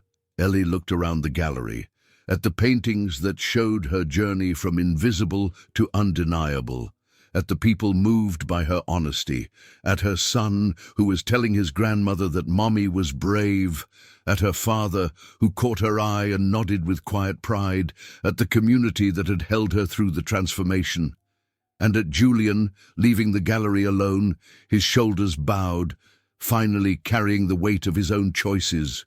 "Yes," she whispered back, "I see." The morning after the gallery opening, Ellie woke to sunlight streaming through her bedroom window and the sound of Leo humming in the kitchen. For a moment, she lay still, disoriented. Her body ached with exhaustion. Her mind felt both empty and impossibly full, and then it all came rushing back. The crowd, the paintings, Julian's public apology, the shift in power that everyone had felt. She sat up slowly, noticing her black dress draped over the chair where she had dropped it at 2 in the morning. Paint still stained her fingernails. Her feet were sore from standing for hours, but underneath the physical fatigue was something else. Something that felt like peace. "Mom!" Leo burst into her room, still in his Spider-Man pajamas, his dark curls wild. "You were so cool last night. Everyone loved your paintings." Ellie held out her arms, and he dove into them, all skinny elbows and boundless energy. "Did you have fun, sweetheart?" "Yeah," Grandpa cried. "And this really fancy lady told Grandma that your art was like—" what was the word? She made a big deal about it. "Profound." "Yeah, that." Leo pulled back, his face serious. "Mom, does that mean you are famous now?" The question made her laugh. "I do not know about famous, honey, but people liked my work. That feels good." Her phone, plugged in on her nightstand, had been buzzing since she woke. Ellie picked it up and stared at the screen. 37 missed calls, 62 text messages. Her voicemail was full. She scrolled through the notifications with growing wonder. Gallery sales, interview requests, congratulations from people she had not spoken to in years. An email from a New York gallery owner asking about future availability, and one message from Marcus Bennett, sent at 11 o'clock the night before. "Julian's engagement to Charlotte is off. He moved out this morning. Thought you should know. Congratulations on the show. You were magnificent." Ellie stared at the message for a long time. She waited for the satisfaction to come, the sense of justice, but instead she felt only a quiet sadness. Not for herself. For the waste of it all, for the lives that had been disrupted and the pain that had been caused, for baby Mia, who would grow up in a broken home before she was even a year old. But mostly, she felt relief. Relief that it was not her problem anymore. That Julian's choices and their consequences belonged to him now. "Come on, Mum!" Leo tugged at her hand. "I am making breakfast." "Well," Grandma helped. "But I cracked the eggs." They ate scrambled eggs and slightly burnt toast together at the small kitchen table, Leo chattering about everything he had seen the night before. The paintings, the fancy cheese, the man with the bow tie who had talked to him about art. Ellie listened and smiled and felt something settling in her chest. This was real, Leo's joy, this quiet morning. The ordinary magic of breakfast with her son. After Leo went to play, Ellie finally looked through all the messages. Sam had texted that 5 paintings had sold immediately, with serious interest in 3 more. Dot wrote that she was proud beyond words. Father Michael sent a simple message. "You honored your truth. That takes courage." And then, buried in all the notifications, was an email that made her stop breathing. It was from a woman named Sarah, someone Ellie did not know. "Dear Eleanor," the email began. "I attended your gallery opening last night. I came because my sister is friends with Sam Chen, and she insisted I see your work. I'm so glad she did. I've been married for 16 years to a man who makes me feel invisible. Every day, I disappear a little more. Last night, standing in front of your painting, the one where the woman is becoming solid again, I understood something. I do not have to disappear. I can choose to be seen. I left my husband this morning. I'm terrified, but I wanted you to know that your courage gave me courage. Thank you for being brave enough to tell the truth. You saved my life without knowing me. That is the power of honest art. Ellie read the email 3 times, tears streaming down her face. This was why she had painted through the pain, why she had exposed her soul to strangers, not for sales or critical acclaim or even for justice. For this. For the woman she would never meet, who saw herself in the work and found her own strength. She forwarded the email to Sam with a simple note. This is why we make art. Not for galleries or sales. For this, Sam's response came immediately. I know. And this is just the beginning. That afternoon, Ellie took Leo to her parents' house. Maggie opened the door and pulled her into a fierce hug without saying a word. Robert stood behind his wife, his weathered face creased with emotion. My brave girl, Maggie whispered. I am so proud of you. They sat in the familiar living room, Leo playing with blocks on the floor while the adults talked quietly. Maggie wanted to know everything, how it felt when Julian walked in, what Ellie had thought when he apologized, whether she was okay. I'm more than okay, Mom, Ellie said, and realized it was true. I feel free. Like I finally put down something I have been carrying for years. What happens now? Robert asked. I keep painting. I keep being Leo's mom. I keep building this life. Ellie looked at her son, absorbed in creating an elaborate tower. I do not need Julian to see me anymore. I see myself. Later, alone in her studio, while Leo stayed with his grandparents for the afternoon, Ellie stood among her remaining paintings and thought about transformation. About the woman she had been, who had sought validation from a man who could not give it. About the woman she was becoming, who knew her worth came from within. Her phone rang. Marcus. I hope I am not bothering you, he said. I just wanted to check in. Julian is struggling. He is staying at a hotel. Charlotte moved back to her parents' house with the baby. It is a mess. That is not my mess to clean up, Ellie said gently. I know. Marcus paused. I'm not asking you to. I just thought you should know that your show, your art, it changed something in him. I do not think he fully understood what he had done until he saw it reflected back at him last night. He is starting therapy, actually trying to deal with his emotions for the first time in his life. That is good for him. And for Leo. Ellie. Marcus's voice was warm. You were extraordinary last night. Not just the art, the way you handled Julian's apology, the way you refused to give him the satisfaction of your anger or your forgiveness. You just acknowledged him and moved on. It was the most powerful thing I've ever seen. After they hung up, Ellie thought about power. She had spent so many years feeling powerless in her marriage, in her divorce, in the face of Julian and Charlotte's betrayal. But last night, standing in that gallery, she had reclaimed something that had always belonged to her. Not the power to control others or to make them see her, the power to know herself, to trust herself, to be herself without apology. That evening, as Ellie tucked Leo into bed, he asked the question she had been waiting for. Mom, is Dad okay? He looked really sad when he left last night. Your dad is going through some things right now, Ellie said carefully, but that is not for you to worry about. He loves you very much, and he is learning how to be a better dad. That is what matters. Did you forgive him for making you sad? The question was so direct, so innocent, that Ellie had to think carefully about her answer. Sweetheart, forgiveness is complicated. I do not think your dad needs me to forgive him. He needs to forgive himself, and he needs to learn from his mistakes. What I needed was to stop letting his mistakes define who I am. I do not really understand.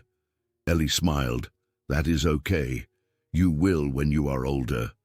For now, just know that your dad and I are never getting back together, but we are both learning how to be good parents to you, and that is what you deserve. Okay. Leo yawned. I love you, Mom. I love you too, baby. So much. Alone in her studio late that night, Ellie read Sarah's email one more time. Then she opened her laptop and began to write a response. She told Sarah that she was brave, that leaving took more courage than staying ever could, that the fear would fade, but the strength would remain, that she was not alone. She hit send and sat back, looking at her remaining paintings. Tomorrow, she would start work on new pieces for the New York show that was already being discussed. Tomorrow, she would field more calls and emails and navigate this strange new territory of success. But tonight, she was just Ellie Vance, artist, mother, survivor. Woman who had been erased and had painted herself back into existence more vivid than before. And that, she thought, was more than enough. 2 weeks after the gallery opening, Julian texted asking if they could meet. Ellie stared at the message for a long time before responding. A public place. Daytime, 1 hour. They met at a small cafe in downtown Bridgeport, far enough from her apartment that she would not worry about running into him afterward. Julian was already there when she arrived, sitting at a corner table with 2 cups of coffee. He looked terrible. His expensive suit hung on him like he had lost weight. His face was drawn, dark circles under his eyes. "Thank you for coming," he said as she sat down. "I was not sure you would. I almost did not." Ellie accepted the coffee he pushed toward her. "Why did you want to meet, Julian?" He was quiet for a moment, his hands wrapped around his cup. "Because I owe you more than a public apology. Because I need to understand what I did. Because, He looked up, and she saw something in his eyes she had never seen before. Genuine confusion, genuine pain. Because I think I destroyed the best thing that ever happened to me, and I need to know if that is true." Ellie took a sip of her coffee, giving herself time to think. "What do you want me to say?" "The truth. You were always honest, Ellie. Even when I did not want to hear it. Tell me the truth now." She looked at this man she had loved, this man she had married, this man who had made her feel invisible for 7 years. And she saw not a villain, but a deeply flawed person who was finally beginning to understand the cost of his emotional blindness. "The truth is complicated, Julian," she said finally. "Yes, you hurt me. Yes, you made me feel like I did not matter. But the bigger truth is that I was losing myself long before Charlotte came into the picture. I was shrinking myself to fit into your life. And that was partly your fault for demanding it, but it was also partly my fault for allowing it." Julian flinched. "I never meant—" "I know you did not mean it. That is what made it so hard. You did not set out to hurt me. You were just so focused on your own needs, your own comfort, your own image, that you could not see me. And when I tried to show you who I was, you dismissed it as charming, as a hobby, as something that did not really matter. I was wrong." His voice was hoarse. "I see that now. Your art, what you created, it is extraordinary. You were extraordinary, and I treated you like an accessory to my life. Yes." Ellie met his eyes steadily. "You did." They sat in silence for a moment. Then Julian said quietly, "I am in therapy, twice a week. My therapist says I have spent my entire life avoiding emotions, that I learned from my father that feelings were weakness, that I built walls so high I could not even see them anymore. That is good, Julian, really. I am glad you are getting help. The engagement is off. Charlotte and I, we were never really in love. We were just 2 people who understood each other's surfaces. When things got difficult, when the baby came and real life hit, we had nothing underneath." He laughed bitterly. "You tried to tell me that once, about how love requires vulnerability. I told you that vulnerability was impractical. I remember I want to be a better father to Leo. Julian's hands tightened around his cup. I have been distant with him, scheduled him like a meeting. I see that now. And I want to learn how to be present, how to actually connect with him. Will you help me? The question surprised her. This is not about me helping you, Julian. This is about you doing the work. Leo deserves a father who shows up emotionally, not just physically, a father who listens, who asks questions and actually cares about the answers, who makes him feel valued. I know I am asking for guidance, not for you to fix me. I'm asking if we can co-parent in a healthier way than we have been. Ellie considered this. Thought about Leo asking if his dad was okay. Thought about the kind of father her son deserved. Thought about whether Julian was capable of change. I will support you being a better father to Leo, she said finally, but I will not tolerate you using him as a messenger or pressuring him to choose sides. I will not accept half measures or good intentions that fade when things get hard. If you are serious about this, prove it through consistent action. Show up when you say you will. Be present. Learn who your son actually is. I will. Julian's eyes were bright. I promise. Do not promise me, Julian. Promise Leo, and then keep that promise. As they stood to leave, Julian said quietly, I destroyed the best thing that ever happened to me, did I not? Ellie paused at the door. Then she turned back to face him. No, Julian.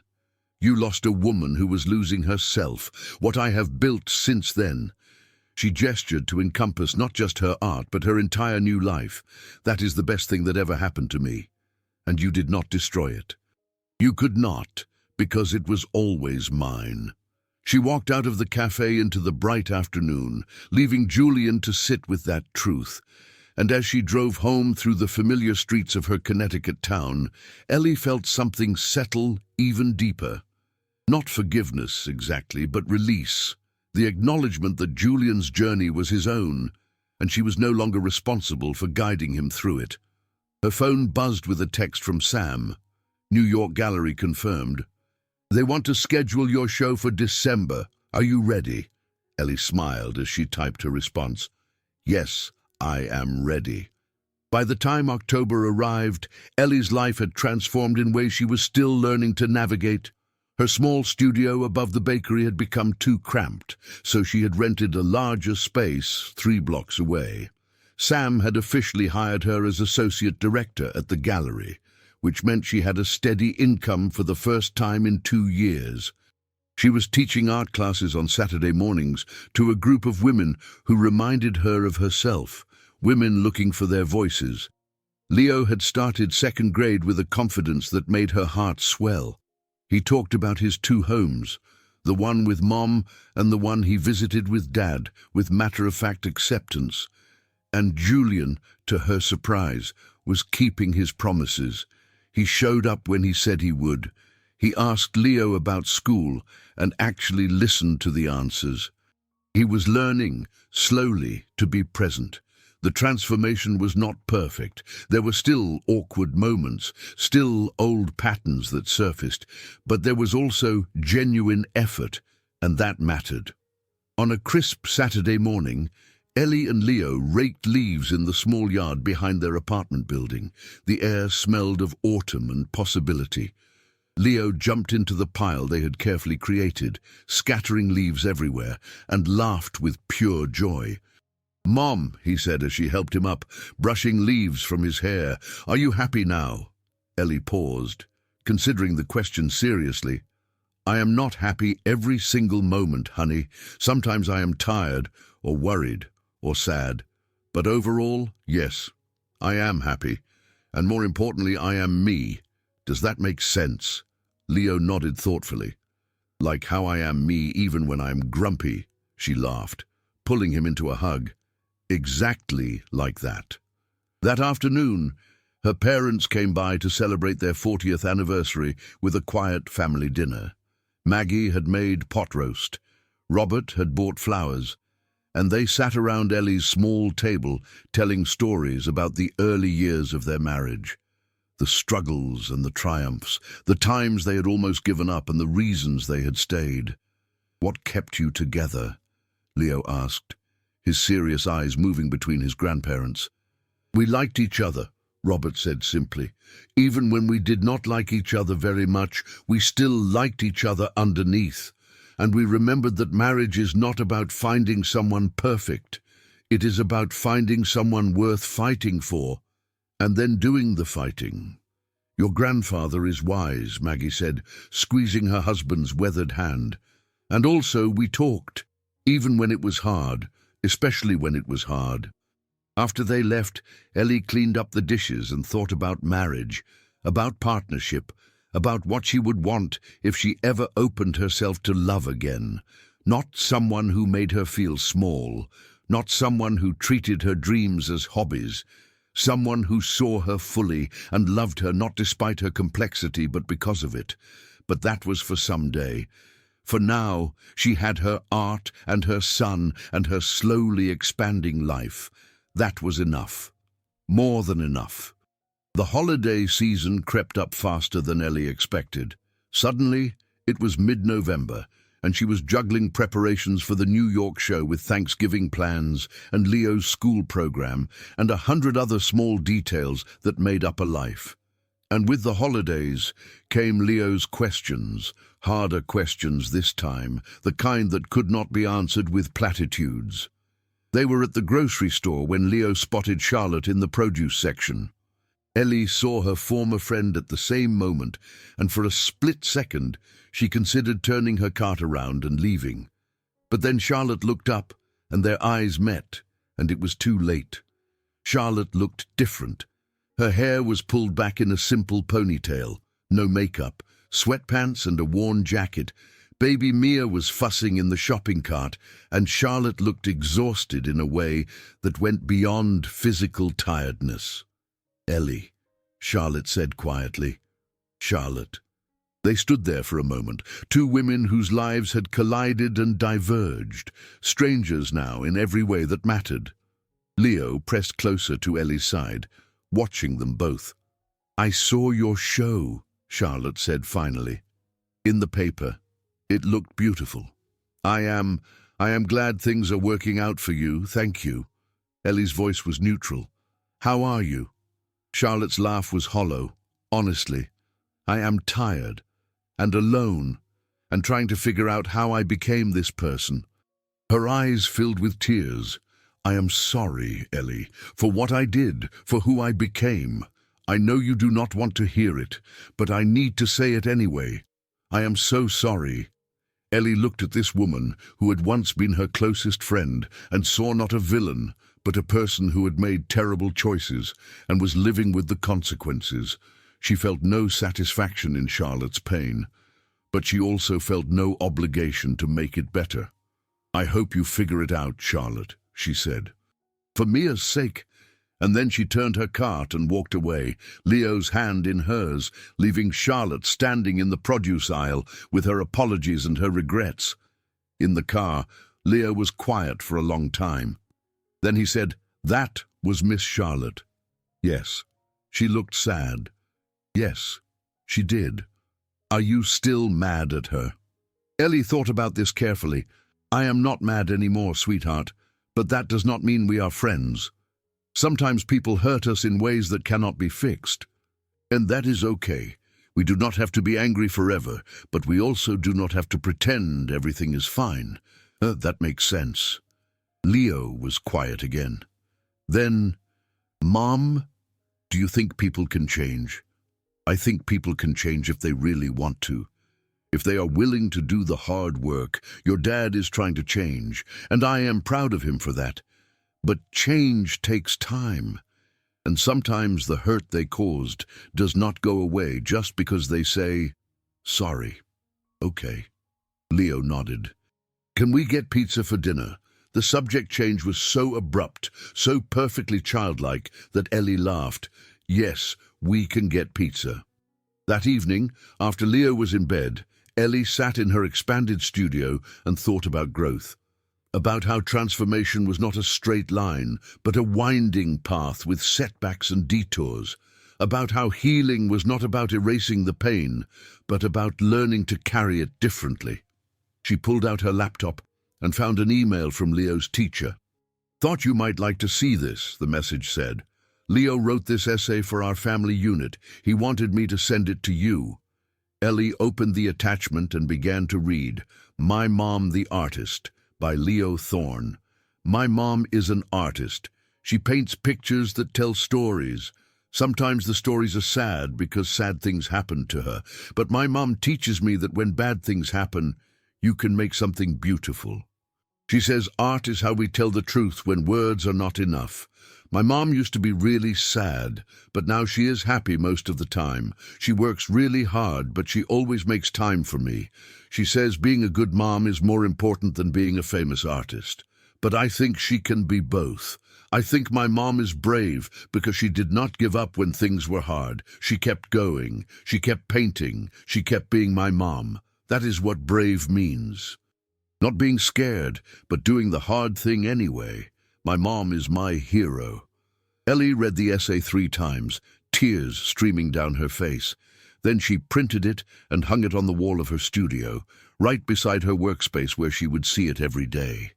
She whispered to the empty room, "I think I am brave too." And for the first time, she truly believed it. The New York Gallery show opened on a cold December evening, exactly 15 months after Leo's drawing had shattered Ellie's world and set her on this path. The gallery was in Chelsea, sleek and modern, a far cry from Sam's cozy space in Connecticut. But Sam was there, beaming with pride, and so were her parents and Leo, now 8 years old and growing so fast it made her heart ache. Dot had made the trip despite her arthritis. Father Michael had closed evening mass early to attend. Marcus was there with his new girlfriend, looking happier than Ellie had ever seen him. The paintings hung on pristine white walls. Ellie's journey from erasure to emergence displayed for Manhattan's art world to see. But these pieces were different from the ones in her first show. They still held honesty, still showed pain, but they also showed something else. Joy, light, the integration of shadow and brilliance. The full spectrum of a human life, the centerpiece from her Connecticut show, the painting of transformation that had stopped Julian in his tracks, was not there. It had been purchased by a museum and now hung in their permanent collection. But Ellie had created something new for this show, a large canvas that showed not a woman becoming, but a woman being, fully present, fully herself, complex and contradictory, and beautiful in her wholeness. Critics moved through the space taking notes, collectors studied pieces with calculating eyes, and ordinary people like Sarah, who had emailed months ago, stood in front of the paintings and wept. Leo tugged at her hand. "Mom, that lady is taking a picture of your painting. That is okay, sweetheart. People do that sometimes. Are you famous now?" Ellie knelt down to his level. "I do not know about famous, but people are connecting with the work. That is what matters." "Cool." Leo grinned. "Can I get a hot dog from the cart outside?" She laughed and handed him money, watching as he ran to where Robert was standing near the door. Her son was so secure now, so confident in himself and his place in the world, that, more than any gallery show or critical acclaim, was her true masterpiece. Julian arrived near the end of the evening. Ellie saw him enter, hesitate at the threshold, then slowly make his way through the space. He was alone. He moved from painting to painting, with something that looked like wonder on his face. When he reached the centerpiece, he stood there for a long time. Then he turned and found Ellie in the crowd. He did not approach. He simply nodded, a gesture of acknowledgement and respect. She nodded back, and that was enough. As the evening wound down and people began to leave, Sam found Ellie standing in front of her own work, seeing it through the eyes of all these strangers. "You did it," he said quietly. "You transformed pain into power, and now you are transforming that power into inspiration for others. I could not have done it without you, without all of you." Ellie gestured to where her parents were laughing with Dot, where Marcus was showing Leo something on his phone, where Father Michael was deep in conversation with another artist. I thought I was alone, but I never was. That is the lesson, is it not? Sam smiled. We think transformation is a solo journey, but it is always a communal act. We need each other. Later, as Ellie stood on a Manhattan street corner waiting for a taxi to take her family back to their hotel, Leo slipped his hand into hers. "Mom, are you happy?" She looked at her son, at his dark curls and serious eyes, at the way he was already becoming himself. "Yes, baby, I am happy, even though you and Dad are not together. Especially because of that," she thought. But what she said was, "Your dad and I were not good for each other as a couple, but we both love you more than anything, and that is what matters." "Okay." Leo squeezed her hand. "I love you, Mom. I love you too, sweetheart. So much." The taxi arrived, and they climbed in, Maggie and Robert chattering about the show, Leo already half asleep against his grandmother's shoulder. As they drove through the glittering Manhattan night, Ellie thought about journeys and transformations and the unexpected grace of broken things becoming beautiful. She had been erased, and she had painted herself back into existence, more vivid than before. That was a story worth telling, a story worth living. 2 years after Leo's innocent drawing had revealed a betrayal that shattered her world, Ellie stood in her studio on a spring morning, preparing for what would be her third major show. The space had changed, the paintings had evolved, but most importantly, she had changed, not into someone unrecognizable, but into the truest version of herself. The doorbell rang. Through the window, she saw Julian's car in the parking lot. It was his weekend with Leo, and he was bringing their son home after breakfast. This had become routine, this easy exchange, this new normal they had built together. But when the door opened, both Julian and Leo stood there, and Leo was holding something behind his back, grinning with barely contained excitement. "We made you something," Leo announced. "Well, I made it, but Dad helped." He pulled out a large piece of paper, and Ellie's breath caught. It was a drawing, done in the same crayon style as the one that had started everything, but this picture was different, so beautifully, painfully different. It showed 3 figures. On one side, Ellie in her studio, surrounded by colors and canvases. On the other side, Julian in his office, holding what looked like blueprints. And in the middle, larger than both adults, was Leo. And connecting all 3 figures were lines in the shape of a heart, drawn in red crayon.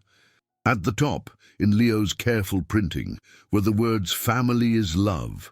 "I wanted to show our family now," Leo explained. "Not the old way, the real way.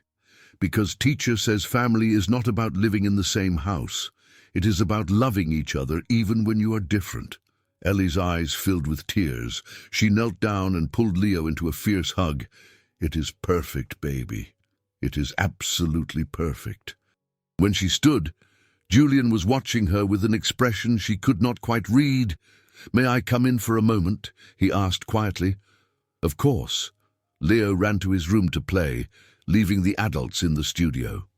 Julian looked around at her work in progress, at the life she had built, at the woman she had become. "You were right," he said, "about everything. What you said at the cafe." This he gestured to encompass her studio, her success, her wholeness. "This is what you were always meant to be, and I almost destroyed it by trying to make you smaller. But you did not destroy it," Ellie said, "because it was always mine. I know that now." Julian's voice was humble in a way she had never heard before. "I am grateful you let me learn how to be a real father to Leo, how to be present." He paused. "And I am grateful you found yourself again. The world needs what you create. Thank you." She meant it. "Can I ask you something?" Julian looked uncertain. "Do you ever think about us? about what we could have been if I had been different.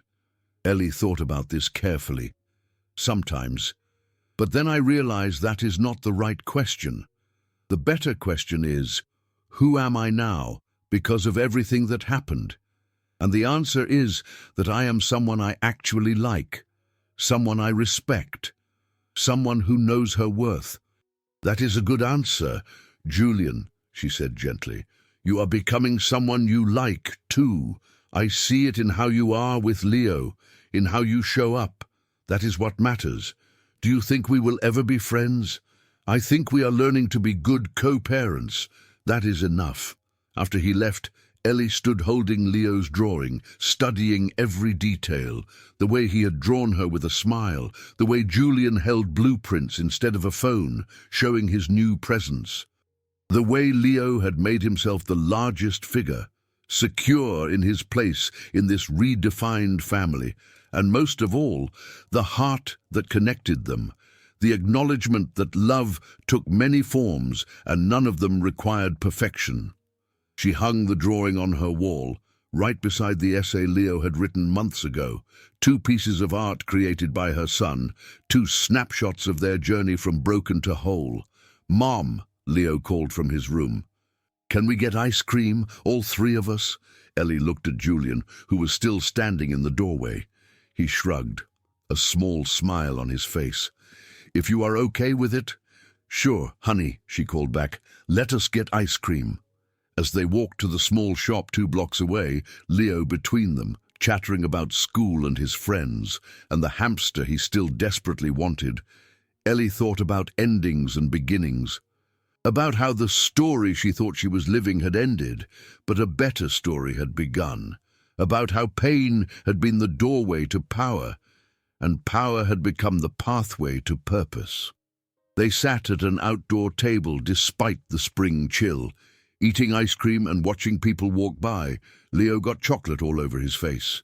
Julian laughed at something their son said, a real laugh, unguarded. And Ellie felt something she had not expected to feel, contentment. Not the contentment of pretending everything was perfect, but the deeper contentment of accepting things as they were. Julian's phone buzzed. He glanced at it and said, "I have to go. Meeting in an hour." He stood, ruffled Leo's hair. "See you next weekend, buddy." "Bye, Dad." Leo waved with his chocolate-covered hand. After Julian left, Leo looked at his mother seriously. "Do you think Dad is happy?" "I think he is learning to be," Ellie said, "just like I am." "But you are happy now, right? Really happy?" Ellie looked at her son, at the life they had built together, at the future stretching ahead of them full of possibility. "Yes, sweetheart, I am really happy." "Good." Leo grinned. "Me too." They finished their ice cream and walked home through the quiet Connecticut streets, Leo's hand in hers. And as they climbed the stairs to their apartment, as the afternoon light slanted through the windows, as the familiar sounds of their lives surrounded them, Ellie thought about the woman she had been 2 years ago. The woman who had seen a child's drawing and had her world shattered. That woman had been so afraid of being erased, of disappearing, of not mattering. But the woman she was now knew the truth. She could not be erased. Because she existed fully, authentically, unapologetically, because she had learned that her worth was not determined by who saw her or who loved her or who chose her. Her worth was intrinsic, unshakable, hers alone. That evening, as she tucked Leo into bed, he asked one more question. "Mom, will you always paint?" "Always," she promised. "Even when it is hard, even when I am scared, I will always paint." "Good." Leo yawned. "Because your paintings make people feel better. Like how you made that lady leave her mean husband. You remembered that. I remember everything." He smiled sleepily. "You are my hero, Mom. You are mine too, baby." After he fell asleep, Ellie returned to her studio and stood before a blank canvas. Tomorrow, she would start work on new pieces. Tomorrow, she would continue this journey of transformation and creation. Tomorrow, she would show the world that broken things could become beautiful, that erased women could paint themselves back into existence, that pain could become power, and power could become purpose. But tonight, she simply stood in her studio and felt grateful for the journey, for the pain that had cracked her open and allowed the light to pour in, for the community that had held her, for the son who loved her, for the art that had saved her life. For the woman she had become. She picked up a brush, dipped it in brilliant red paint, and touched it to the white canvas. A single mark, a beginning, a promise. And as she painted into the night, Ellie Vance understood something profound. She had thought the story was about a woman who was erased and fought to be seen again, but that was not the whole truth. The real story was about a woman who discovered that she had never needed anyone else's vision to exist. She had always been there, waiting to see herself, and once she did, once she truly saw herself, she became undeniable, unforgettable, unbreakable. And that, she thought as color bloomed across the canvas, as night deepened outside her windows, as her true life unfolded in all its messy, beautiful complexity, that was the truest kind of happy ending. Not perfect, not polished, just real, just honest, just hers. I hope you enjoyed today's story. Subscribe to the channel so you don't miss more stories like this. Leave a like and comment below what you thought of the story. See you in the next video.